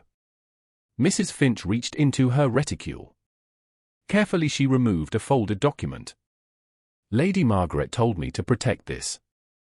Nathaniel accepted it first. Then handed it to Genevieve. Her eyes moved across the page. The handwriting belonged unmistakably to Lady Margaret. Several names appeared. Dates. Notes. Observations. Then one line caught her attention completely. Watch the opera box. Genevieve looked up immediately. The opera? Mrs. Finch nodded.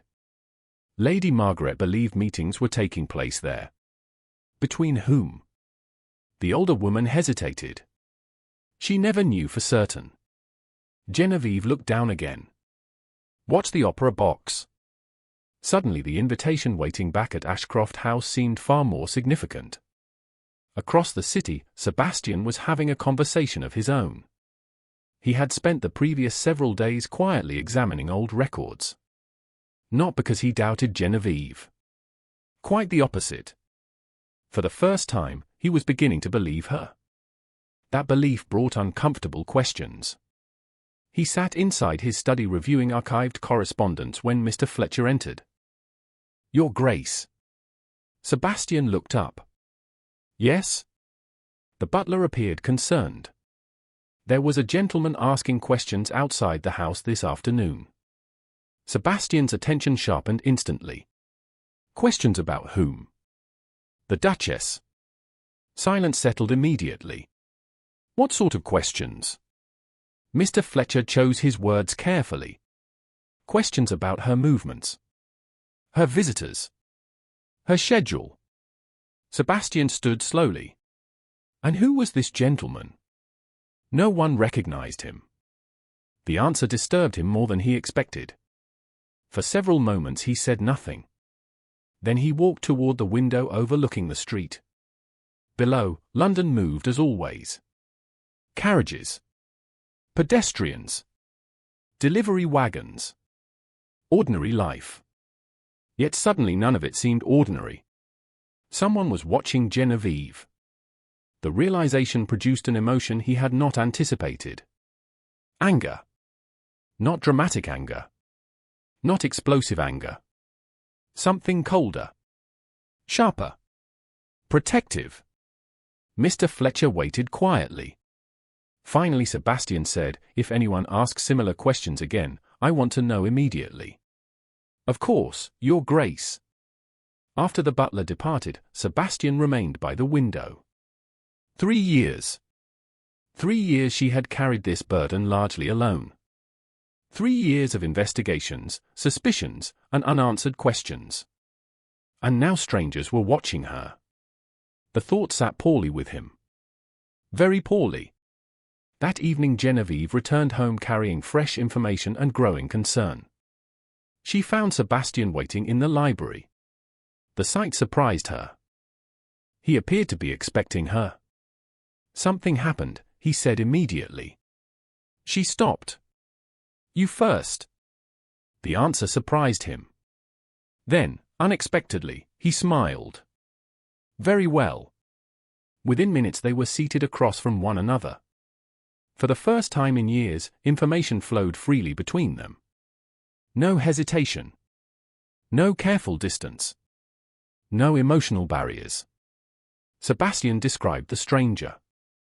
Genevieve described Mrs. Finch. Sebastian mentioned the questions. Genevieve revealed Lady Margaret's note. Gradually a larger picture began emerging. Neither liked what they saw. The opera box, Sebastian repeated quietly. Yes. You believe it matters. I believe Lady Margaret thought it mattered. Sebastian leaned back. Then we attend the gala. Genevieve looked at him carefully. "You are certain?" "Completely." The answer came without hesitation. Something warm flickered briefly inside her chest. Trust, perhaps? Or partnership? She was no longer entirely certain where one ended and the other began. Sebastian reached for the document again. His eyes moved across the page. Then he froze. Genevieve noticed immediately. "What is it?" He did not answer right away. Slowly he pointed toward a name near the bottom of the list. Genevieve followed his finger. The moment she saw it, her breath caught. Not because the name was unfamiliar. Because it should not have been there. The individual in question had died nearly 4 years earlier. At least according to every public record in England. Yet Lady Margaret had written the name only months before her death. Sebastian looked up. Genevieve met his gaze. Neither needed to speak. They both understood the implication. If Lady Margaret was correct, someone connected to the entire scheme was still alive. More importantly, that person had been hiding in plain sight for years. Somewhere in London, the final missing witness still existed. And if they could find that witness before anyone else did, the truth might finally become impossible to silence.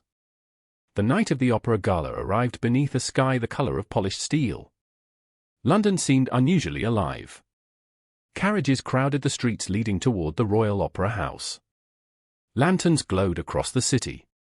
Elegant guests arrived in waves, filling the grand entrance with silk, velvet, diamonds, and carefully concealed ambition. For most attendees, the evening promised music, conversation, and spectacle. For Genevieve Ashcroft, it promised answers. She stood before the mirror in her dressing room while Hannah adjusted the final folds of her dark sapphire gown. The color had been Sebastian's favorite once. Years ago. Before misunderstandings had become habits. Before silence had become easier than honesty. "You look magnificent, Your Grace," Hannah said softly. Genevieve smiled. "You always say that." "Because it is always true." Hannah stepped back. "Though tonight feels different." Genevieve met her own reflection. "How so?" The maid hesitated. "You do not look nervous." Genevieve's smile deepened slightly. "Perhaps I am tired of being nervous." Downstairs, Sebastian waited in the entrance hall. The moment she descended the staircase, his attention lifted. For several seconds he said nothing. The silence was brief but unmistakable. Genevieve noticed it. So did he. "Good evening," she said. Sebastian offered his arm. "Good evening." They left together. As their carriage rolled through London, neither spoke much. Yet unlike previous months, the silence no longer felt empty. It felt occupied. Filled with shared purpose. Shared uncertainty. Shared determination. The Royal Opera House blazed with light when they arrived. Hundreds of guests moved through its magnificent entrance. Crystal chandeliers illuminated marble corridors. Music drifted from the orchestra tuning inside the auditorium. Everything appeared ordinary. Everything felt dangerous. Theodore met them shortly after their arrival. He looked unusually serious. "You are both late." "We arrived exactly on time," Sebastian replied. "That is what I meant." Theodore glanced around carefully before lowering his voice. "Nathaniel is here." Genevieve immediately understood. "Did he find anything?" Theodore nodded. "Possibly." He handed her a folded note. She read it quickly. Then handed it to Sebastian. Only one sentence had been written. "The witness has arrived." Neither spoke for several seconds. The witness. The missing piece. The individual Lady Margaret had believed still lived. Somewhere inside the opera house. Genevieve folded the note carefully. "Do we know who it is?" Theodore shook his head. "Not yet." "Then we keep watching." The gala began. Guests filled the auditorium while musicians performed selections from popular operas. Applause echoed through the hall. Conversation flowed between performances. From the outside, everything appeared perfectly normal. Yet Genevieve spent most of the evening observing rather than listening. She watched the private boxes lining the upper levels. She watched the guests moving through corridors during intermissions. Most importantly, she watched Victoria Holloway. Victoria occupied a private box sponsored by the Montrose Foundation. Exactly as expected. Elegant. Composed. Confident. She appeared entirely comfortable. Yet Genevieve noticed small details. The occasional glance over her shoulder. The slight tension in her posture. The growing awareness that something beyond her control was happening tonight. During the second intermission, Nathaniel finally appeared. He approached discreetly from a side corridor. "Your Grace." "What is it?" Genevieve asked. Nathaniel's expression remained grave. "We found him." Sebastian immediately stepped forward. "The witness?" Nathaniel nodded. "Yes." Genevieve's pulse quickened. "Where?" "Private Box 12. Nathaniel lowered his voice further. "His name is Richard Harrow." The name struck Sebastian instantly. "Impossible." Genevieve looked between them. "You know him." Sebastian's expression darkened. "He worked for my father." Nathaniel nodded. "Exactly." Genevieve stared at both men. Suddenly the significance became clear. Richard Harrow had once managed portions of the Ashcroft estate correspondence decades earlier. More importantly, according to official records, he had died 4 years ago. "Then who buried him?" Theodore asked quietly. No one answered. Because nobody knew. Moments later, Genevieve found herself standing outside Private Box 12. The corridor remained empty except for a single attendant. Nathaniel approached first. He spoke quietly. The attendant nodded and opened the door. Genevieve stepped inside. The box was empty. For one terrible second nobody moved. Nathaniel looked stunned. Theodore swore under his breath. Sebastian crossed the room immediately. He was here. The attendant looked alarmed. "Yes, Your Grace." "Only minutes ago." Genevieve's eyes swept across the room. Empty chairs. Programs. A half-finished glass of wine. Someone had left in a hurry. Then she noticed a folded paper resting beside the chair nearest the railing. Slowly she picked it up. The handwriting was unfamiliar. The message contained only 8 words. "She finally knows. Leave before she reaches you." Silence filled the box. Theodore read the note over her shoulder. "Good Lord." Nathaniel looked genuinely shaken. Someone warned him. Or threatened him, Sebastian said. Genevieve stared at the paper. Victoria knew.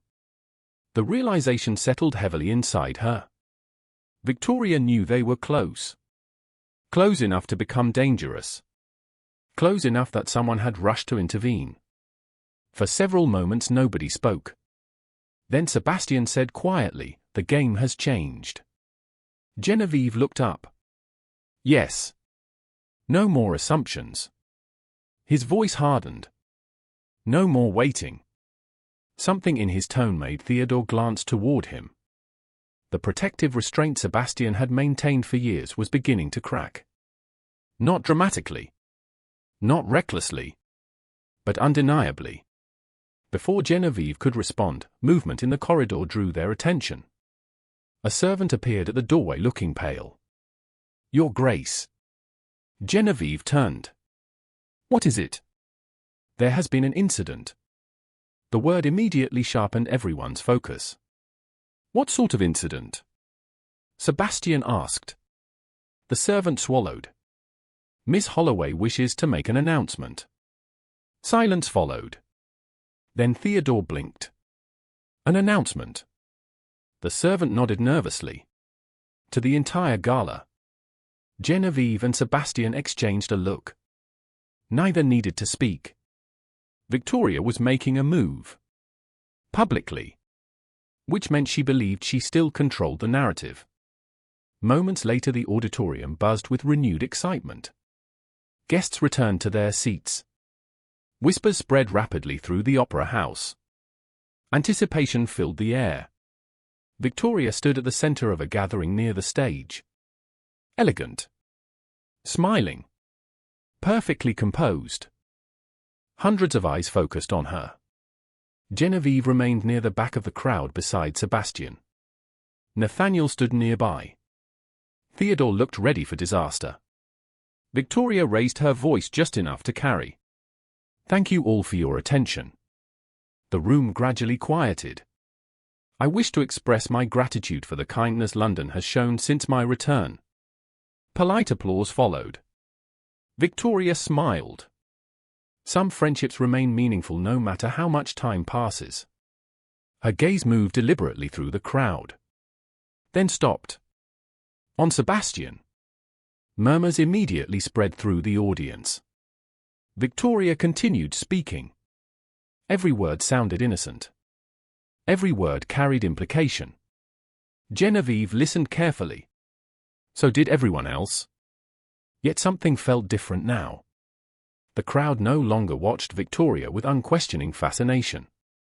They watched her with curiosity. With caution. With doubt. Because too many questions remained unanswered. Too many strange events had begun surrounding her return. And for the first time all season, Genevieve realized something important. Victoria was no longer controlling the room. She simply had not noticed it yet. Then, across the crowded auditorium, Genevieve spotted a face she recognized from Lady Margaret's notes. The man stood near a side exit. Watching. Waiting. The moment their eyes met, he turned and disappeared into the crowd. Nathaniel saw him too. So did Sebastian. And suddenly all three understood the same thing at once. Richard Harrow had not escaped alone. Someone inside the opera house was helping him. Someone close enough to hear everything. Someone close enough to betray everything. And that person was still standing somewhere in the room. By the time the opera gala ended, nobody was thinking about music anymore. Guests left carrying rumors instead of melodies. Questions instead of memories. London had arrived expecting entertainment. It departed with uncertainty. That uncertainty worked entirely in Genevieve's favor. The following morning dawned cold and grey. Rain tapped softly against the windows of Ashcroft House. Genevieve sat in the library reviewing notes from the previous evening when hurried footsteps approached. The door opened without ceremony. Theodore entered carrying a folded newspaper and an expression of barely controlled excitement. We found him. Genevieve rose immediately. Richard Harrow? Theodore nodded. Nathaniel sent word less than 20 minutes ago. Her pulse quickened. Where? A boarding house near Whitechapel. Theodore handed her a note. He agreed to speak. For several seconds she simply stared at the message. 3 years. 3 years of searching. 3 years of fragments and dead ends. And now the witness was finally willing to talk. Before she could respond, another voice interrupted. Then we go immediately. Sebastian stood in the doorway. Neither had heard him arrive. Theodore smiled.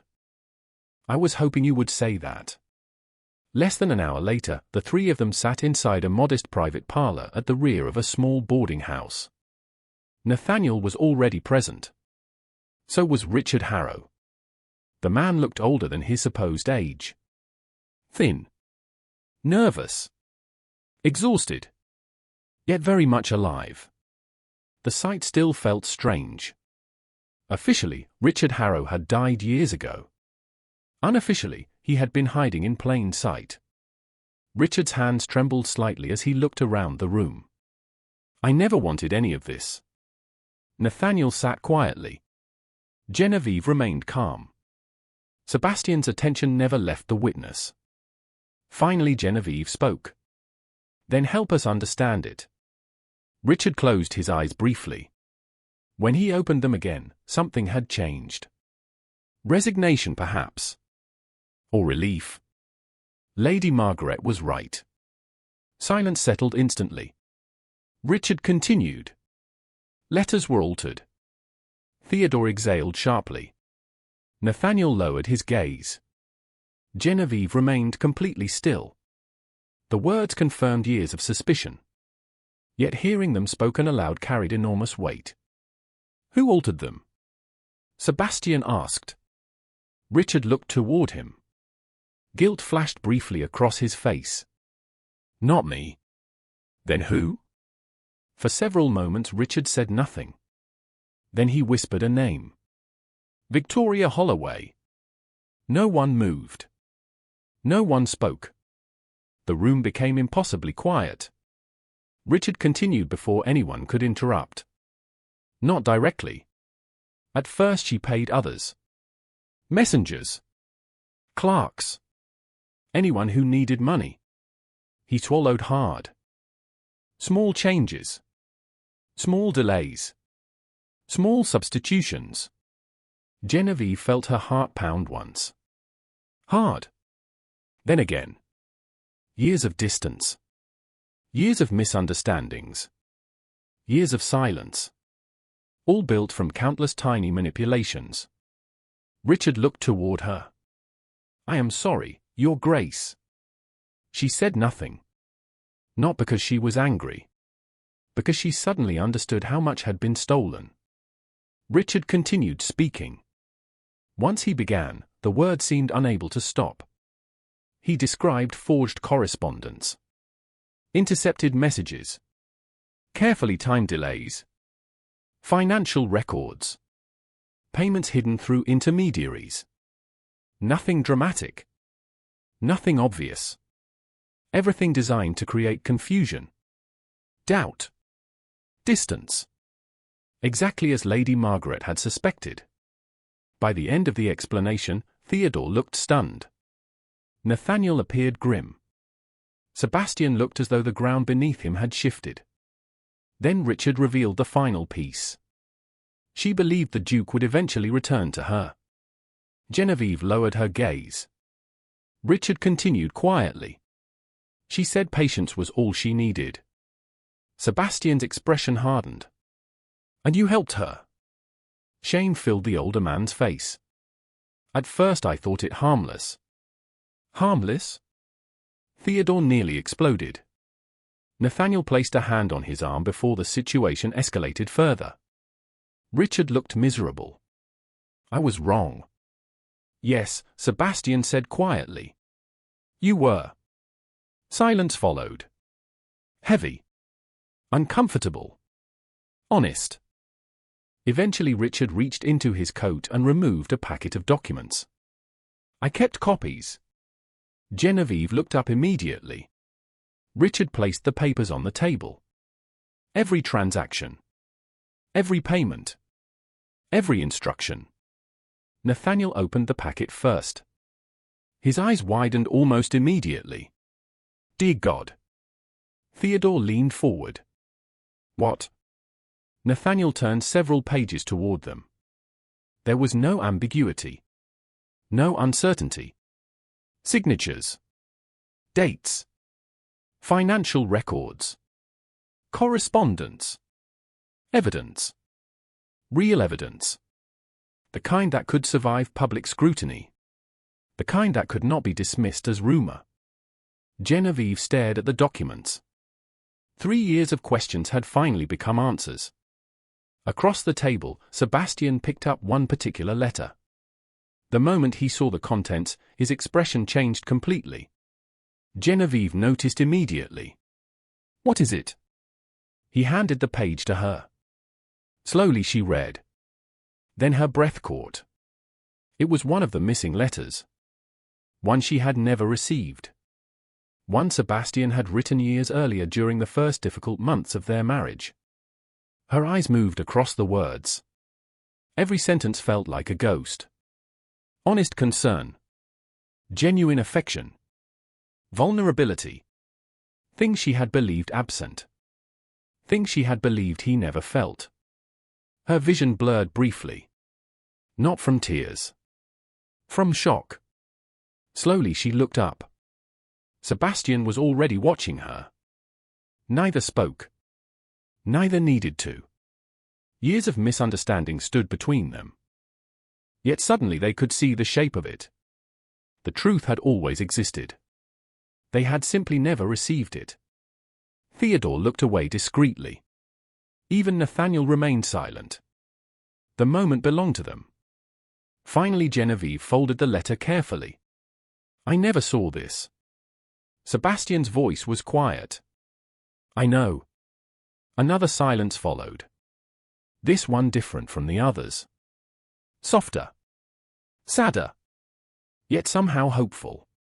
Richard cleared his throat nervously. There is one more thing. Everyone turned toward him. Victoria does not know I kept copies. Nathaniel frowned. Are you certain? Richard nodded. Completely. A slow realization spread through the room. For the first time since her return to London, Victoria Holloway was vulnerable. Truly vulnerable. She still believed the truth remained buried. She still believed the narrative belonged to her. She was wrong. Very wrong. Hours later, as afternoon settled across London, word began spreading through society. Not the truth. Not yet. Something almost as powerful. Doubt. Questions emerged everywhere. Why had Richard Harrow reappeared? Why had Victoria become increasingly anxious? Why were old stories suddenly returning to conversation? By evening, the whispers had multiplied. Victoria noticed immediately. She sat alone in her drawing room listening as one of her acquaintances nervously repeated the latest rumors. With every sentence, her expression tightened. Who started this? She demanded. The woman shook her head. No one knows. Victoria rose abruptly and crossed toward the window. Outside, rain streaked the glass. Her reflection stared back at her. Calm. Elegant. Controlled. Yet beneath that composure, fear had begun to grow. For the first time, events were moving beyond her influence. For the first time, she could not predict what would happen next. Meanwhile, at Ashcroft House, Genevieve sat alone in the library holding the letter Sebastian had written years earlier. She had read it 4 times already. Each reading revealed another misunderstanding. Another lost opportunity. Another moment stolen before it could exist. A soft knock sounded. She looked up. Sebastian stood in the doorway. Neither spoke immediately. Then he crossed the room and stopped beside her chair. His gaze fell to the letter in her hands. I meant every word. The statement was simple. Honest. Years too late. Yet somehow exactly what she needed to hear. Genevieve looked up slowly. The distance between them no longer felt quite as impossible. Outside, London continued whispering. Inside, the truth had finally begun to emerge. And somewhere across the city, Victoria Holloway was discovering the most dangerous lesson of all. A lie can survive for years. But once the truth begins moving, it becomes almost impossible to stop. 3 days later, London received invitations that nobody could ignore. They arrived in aristocratic townhouses, country estates, gentlemen's clubs, and drawing rooms across the city. The sender was not a hostess seeking attention, nor a political figure seeking influence. The invitations bore the seal of the Duke and Duchess of Ashcroft. That fact alone ensured attendance. The wording was simple. A private evening reception at Ashcroft House. Important matters concerning recent public speculation would be addressed. By noon, the entire city was talking about nothing else. By evening, anticipation had reached extraordinary levels. No one knew exactly what to expect. Most suspected scandal. Few expected truth. Ashcroft House had never looked more magnificent. Every chandelier blazed with light. Fresh flowers filled the grand reception rooms. Footmen moved efficiently through corridors crowded with distinguished guests. Members of Parliament attended. Influential hostesses attended. Respected peers attended. Nearly everyone who mattered in London society eventually arrived. Genevieve stood beside a tall window in the drawing room shortly before the first guests entered. She wore ivory silk. Elegant. Understated. Calm. She looked exactly like a duchess should. Yet inside, emotions moved with unusual force. 3 years of questions were about to become public. 3 years of patience were about to reach their conclusion. A familiar voice interrupted her thoughts. "You are thinking too much." She turned. Theodore approached carrying 2 glasses of champagne. He handed one to her. "That is a dangerous observation." "It is an accurate observation." He studied her carefully. "Are you nervous?" Genevieve considered the question. Then nodded. "A little." Theodore smiled. "Good." She raised an eyebrow. "Good? It means you still care." Before she could respond, another voice joined them. "The guests have begun arriving." Sebastian stood nearby. Impeccably dressed. Composed. Yet Genevieve knew him well enough now to recognize the tension beneath the calm exterior. Theodore glanced between them and immediately stepped away. "I suddenly have important responsibilities elsewhere." Neither stopped him.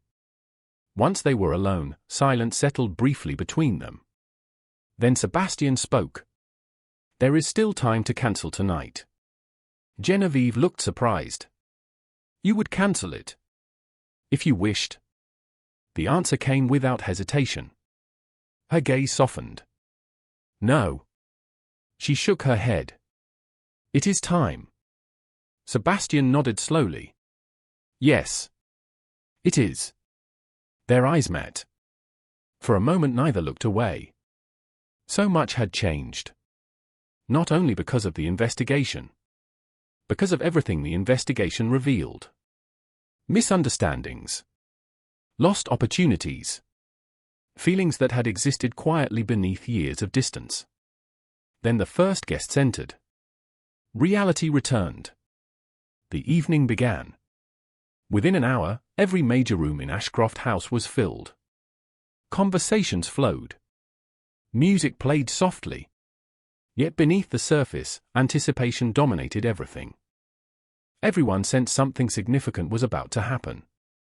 Even Victoria Holloway understood it. She arrived later than most guests. Deliberately. As she always did. Her entrance attracted attention immediately. Yet not the attention she once enjoyed. The atmosphere felt different now. Curious. Cautious. Several conversations stopped when she appeared. Others continued with forced politeness. Victoria noticed. Genevieve saw the realization in her eyes. For the first time all season, Victoria looked uncertain. Only briefly. Then the mask returned. Elegant. Controlled. Confident. She crossed the room gracefully. "Your Grace." Her smile appeared flawless. Genevieve returned it politely. "Miss Holloway." Sebastian remained beside his wife. The detail did not go unnoticed. Victoria certainly noticed. Her smile tightened almost imperceptibly. "A wonderful gathering." "Thank you. I was intrigued by the invitation. I imagine many people were." Another silence followed. Victoria seemed about to continue. Then she stopped. Because something had changed. Guests were no longer watching Genevieve. They were watching Victoria. The distinction mattered. Greatly. An hour later, Sebastian stepped forward to address the gathering. The conversations gradually faded. Hundreds of eyes turned toward him. The Duke of Ashcroft rarely spoke publicly without purpose. Tonight everyone knew a purpose existed. Sebastian stood beneath the central chandelier. Genevieve remained beside him. Nathaniel stood nearby. Theodore as well. Richard Harrow waited discreetly at the edge of the room. Most guests did not recognize him. Several soon would. Sebastian's voice carried easily through the silence. Thank you all for attending. The room remained perfectly still. Recent months have generated considerable speculation. A ripple of uncomfortable amusement moved through the crowd. Understatement. London had practically built an industry around speculation. Sebastian continued. Many assumptions have been made. Many stories have circulated. His gaze swept the room calmly. Tonight we wish to address certain facts. Victoria's expression became very still. Genevieve noticed immediately. So did Nathaniel. The moment had arrived. Nathaniel stepped forward carrying a portfolio. Richard followed. Confusion spread rapidly among the guests. Whispers erupted. Several people recognized Richard. Their shock became visible immediately. Victoria's color faded slightly. Only slightly. Yet enough. Sebastian continued. For years, correspondence connected to my household was altered. The room went silent. Completely silent. Messages were intercepted. Documents were manipulated. False impressions were deliberately created. No one moved. No one spoke. The guests listened in stunned disbelief. Then Nathaniel began presenting evidence. Financial records. Copies of altered letters. Signed statements. Dates. Transactions. Facts. One after another. The presentation remained calm. Methodical. Impossible to dismiss. Every piece strengthened the next. Every explanation narrowed the possibilities further. Victoria stood motionless. Her expression remained composed through remarkable effort. Yet the confidence was gone. Completely gone. The room felt it. Genevieve felt it. Everyone felt it. Eventually Nathaniel reached the final documents. Richard provided his statement. The silence afterward seemed endless. Then Lord Hensley spoke from across the room. Are you saying this was intentional? Nathaniel answered simply. Yes. Another guest stood. For years? Yes. More whispers followed. More disbelief. More realization. The social tide had turned. Irreversibly. Victoria finally spoke. This is absurd. Every eye shifted toward her. She stepped forward. Surely no one believes this story. Her voice remained steady. Yet the strain beneath it had become obvious. Nathaniel calmly produced another document. Then another.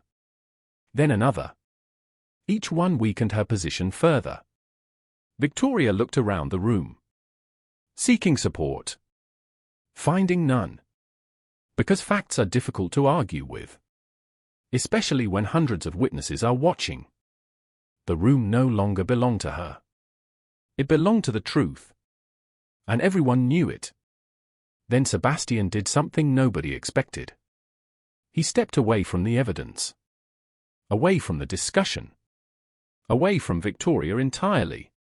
Instead he turned toward Genevieve. The room fell silent once more. Slowly, deliberately, he crossed the distance between them. Every guest watched. Every guest understood the significance. Genevieve looked up at him. Uncertain. Surprised.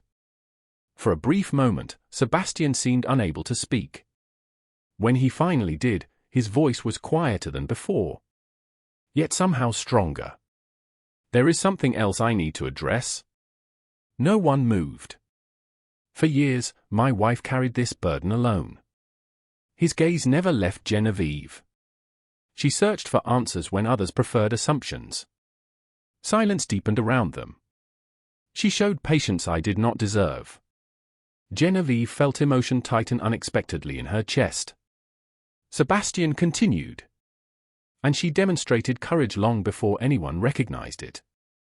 Several guests lowered their eyes. Because they remembered. They remembered the rumors. The gossip. The judgments. The pity. They remembered treating Genevieve as the woman being replaced. The woman being ignored. The woman losing. They remembered being wrong. Sebastian took another step closer. I should have listened sooner. The admission echoed through the room. Honest. Public. Unavoidable. I should have trusted more completely. Genevieve's eyes never left his. Neither did anyone else's. Then, before all of London society, Sebastian bowed his head. Not dramatically. Not theatrically. Simply sincerely. I owe you an apology, Genevieve.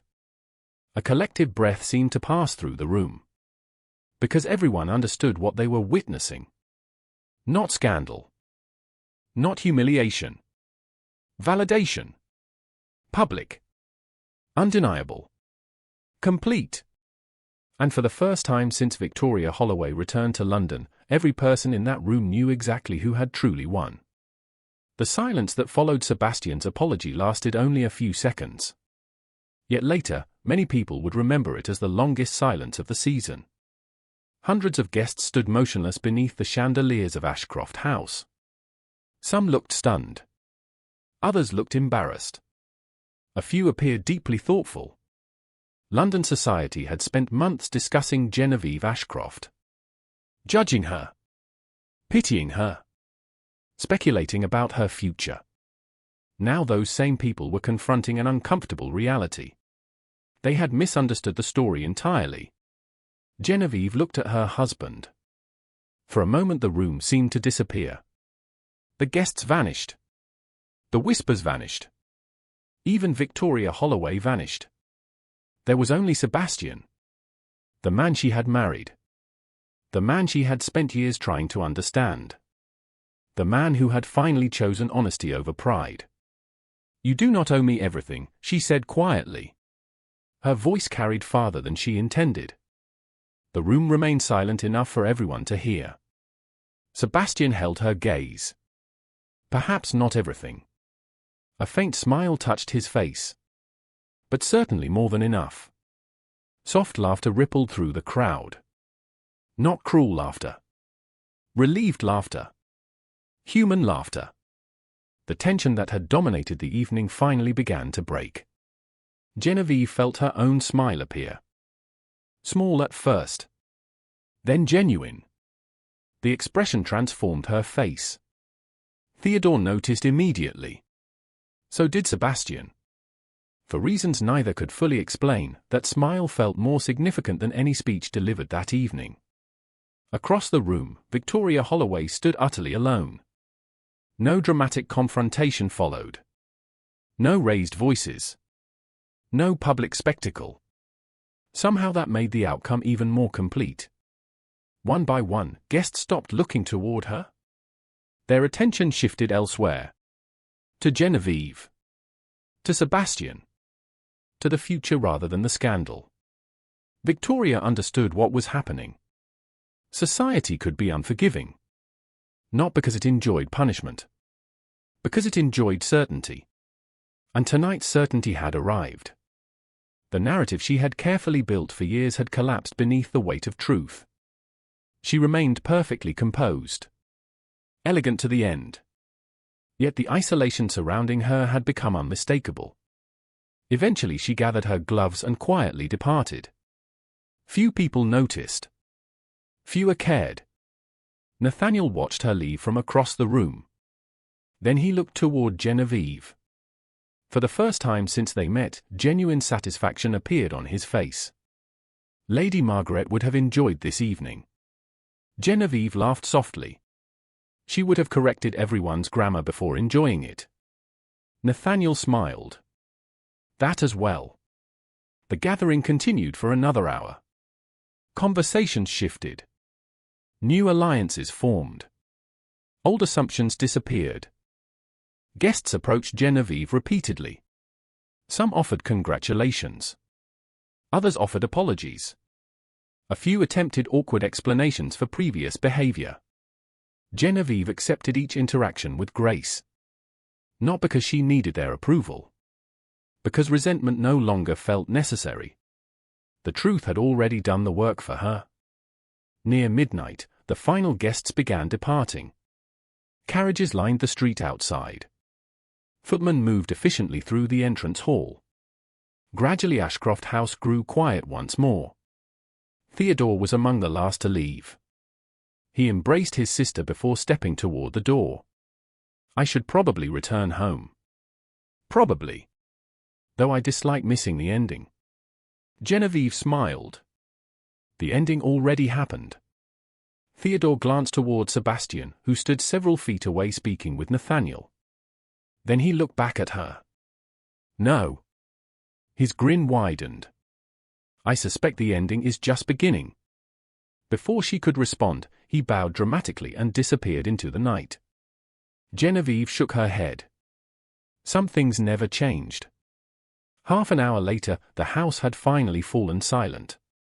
Servants cleared the last traces of the reception. Fires burned low in the drawing rooms. Outside, London rested beneath a sky filled with stars. Genevieve stood alone on the rear terrace overlooking the gardens. Cool night air brushed gently against her skin. The events of the evening replayed through her mind. 3 years. 3 years of questions. 3 years of patience. 3 years of believing that truth mattered even when nobody else seemed to care. And now it was over. At least the investigation was. Footsteps sounded behind her. She did not need to turn around. Everyone has gone home. Sebastian stepped beside her. Almost everyone. They stood in comfortable silence. Moonlight illuminated the gardens. Spring flowers swayed gently in the darkness. Somewhere in the distance, a clock struck midnight. A new day had begun.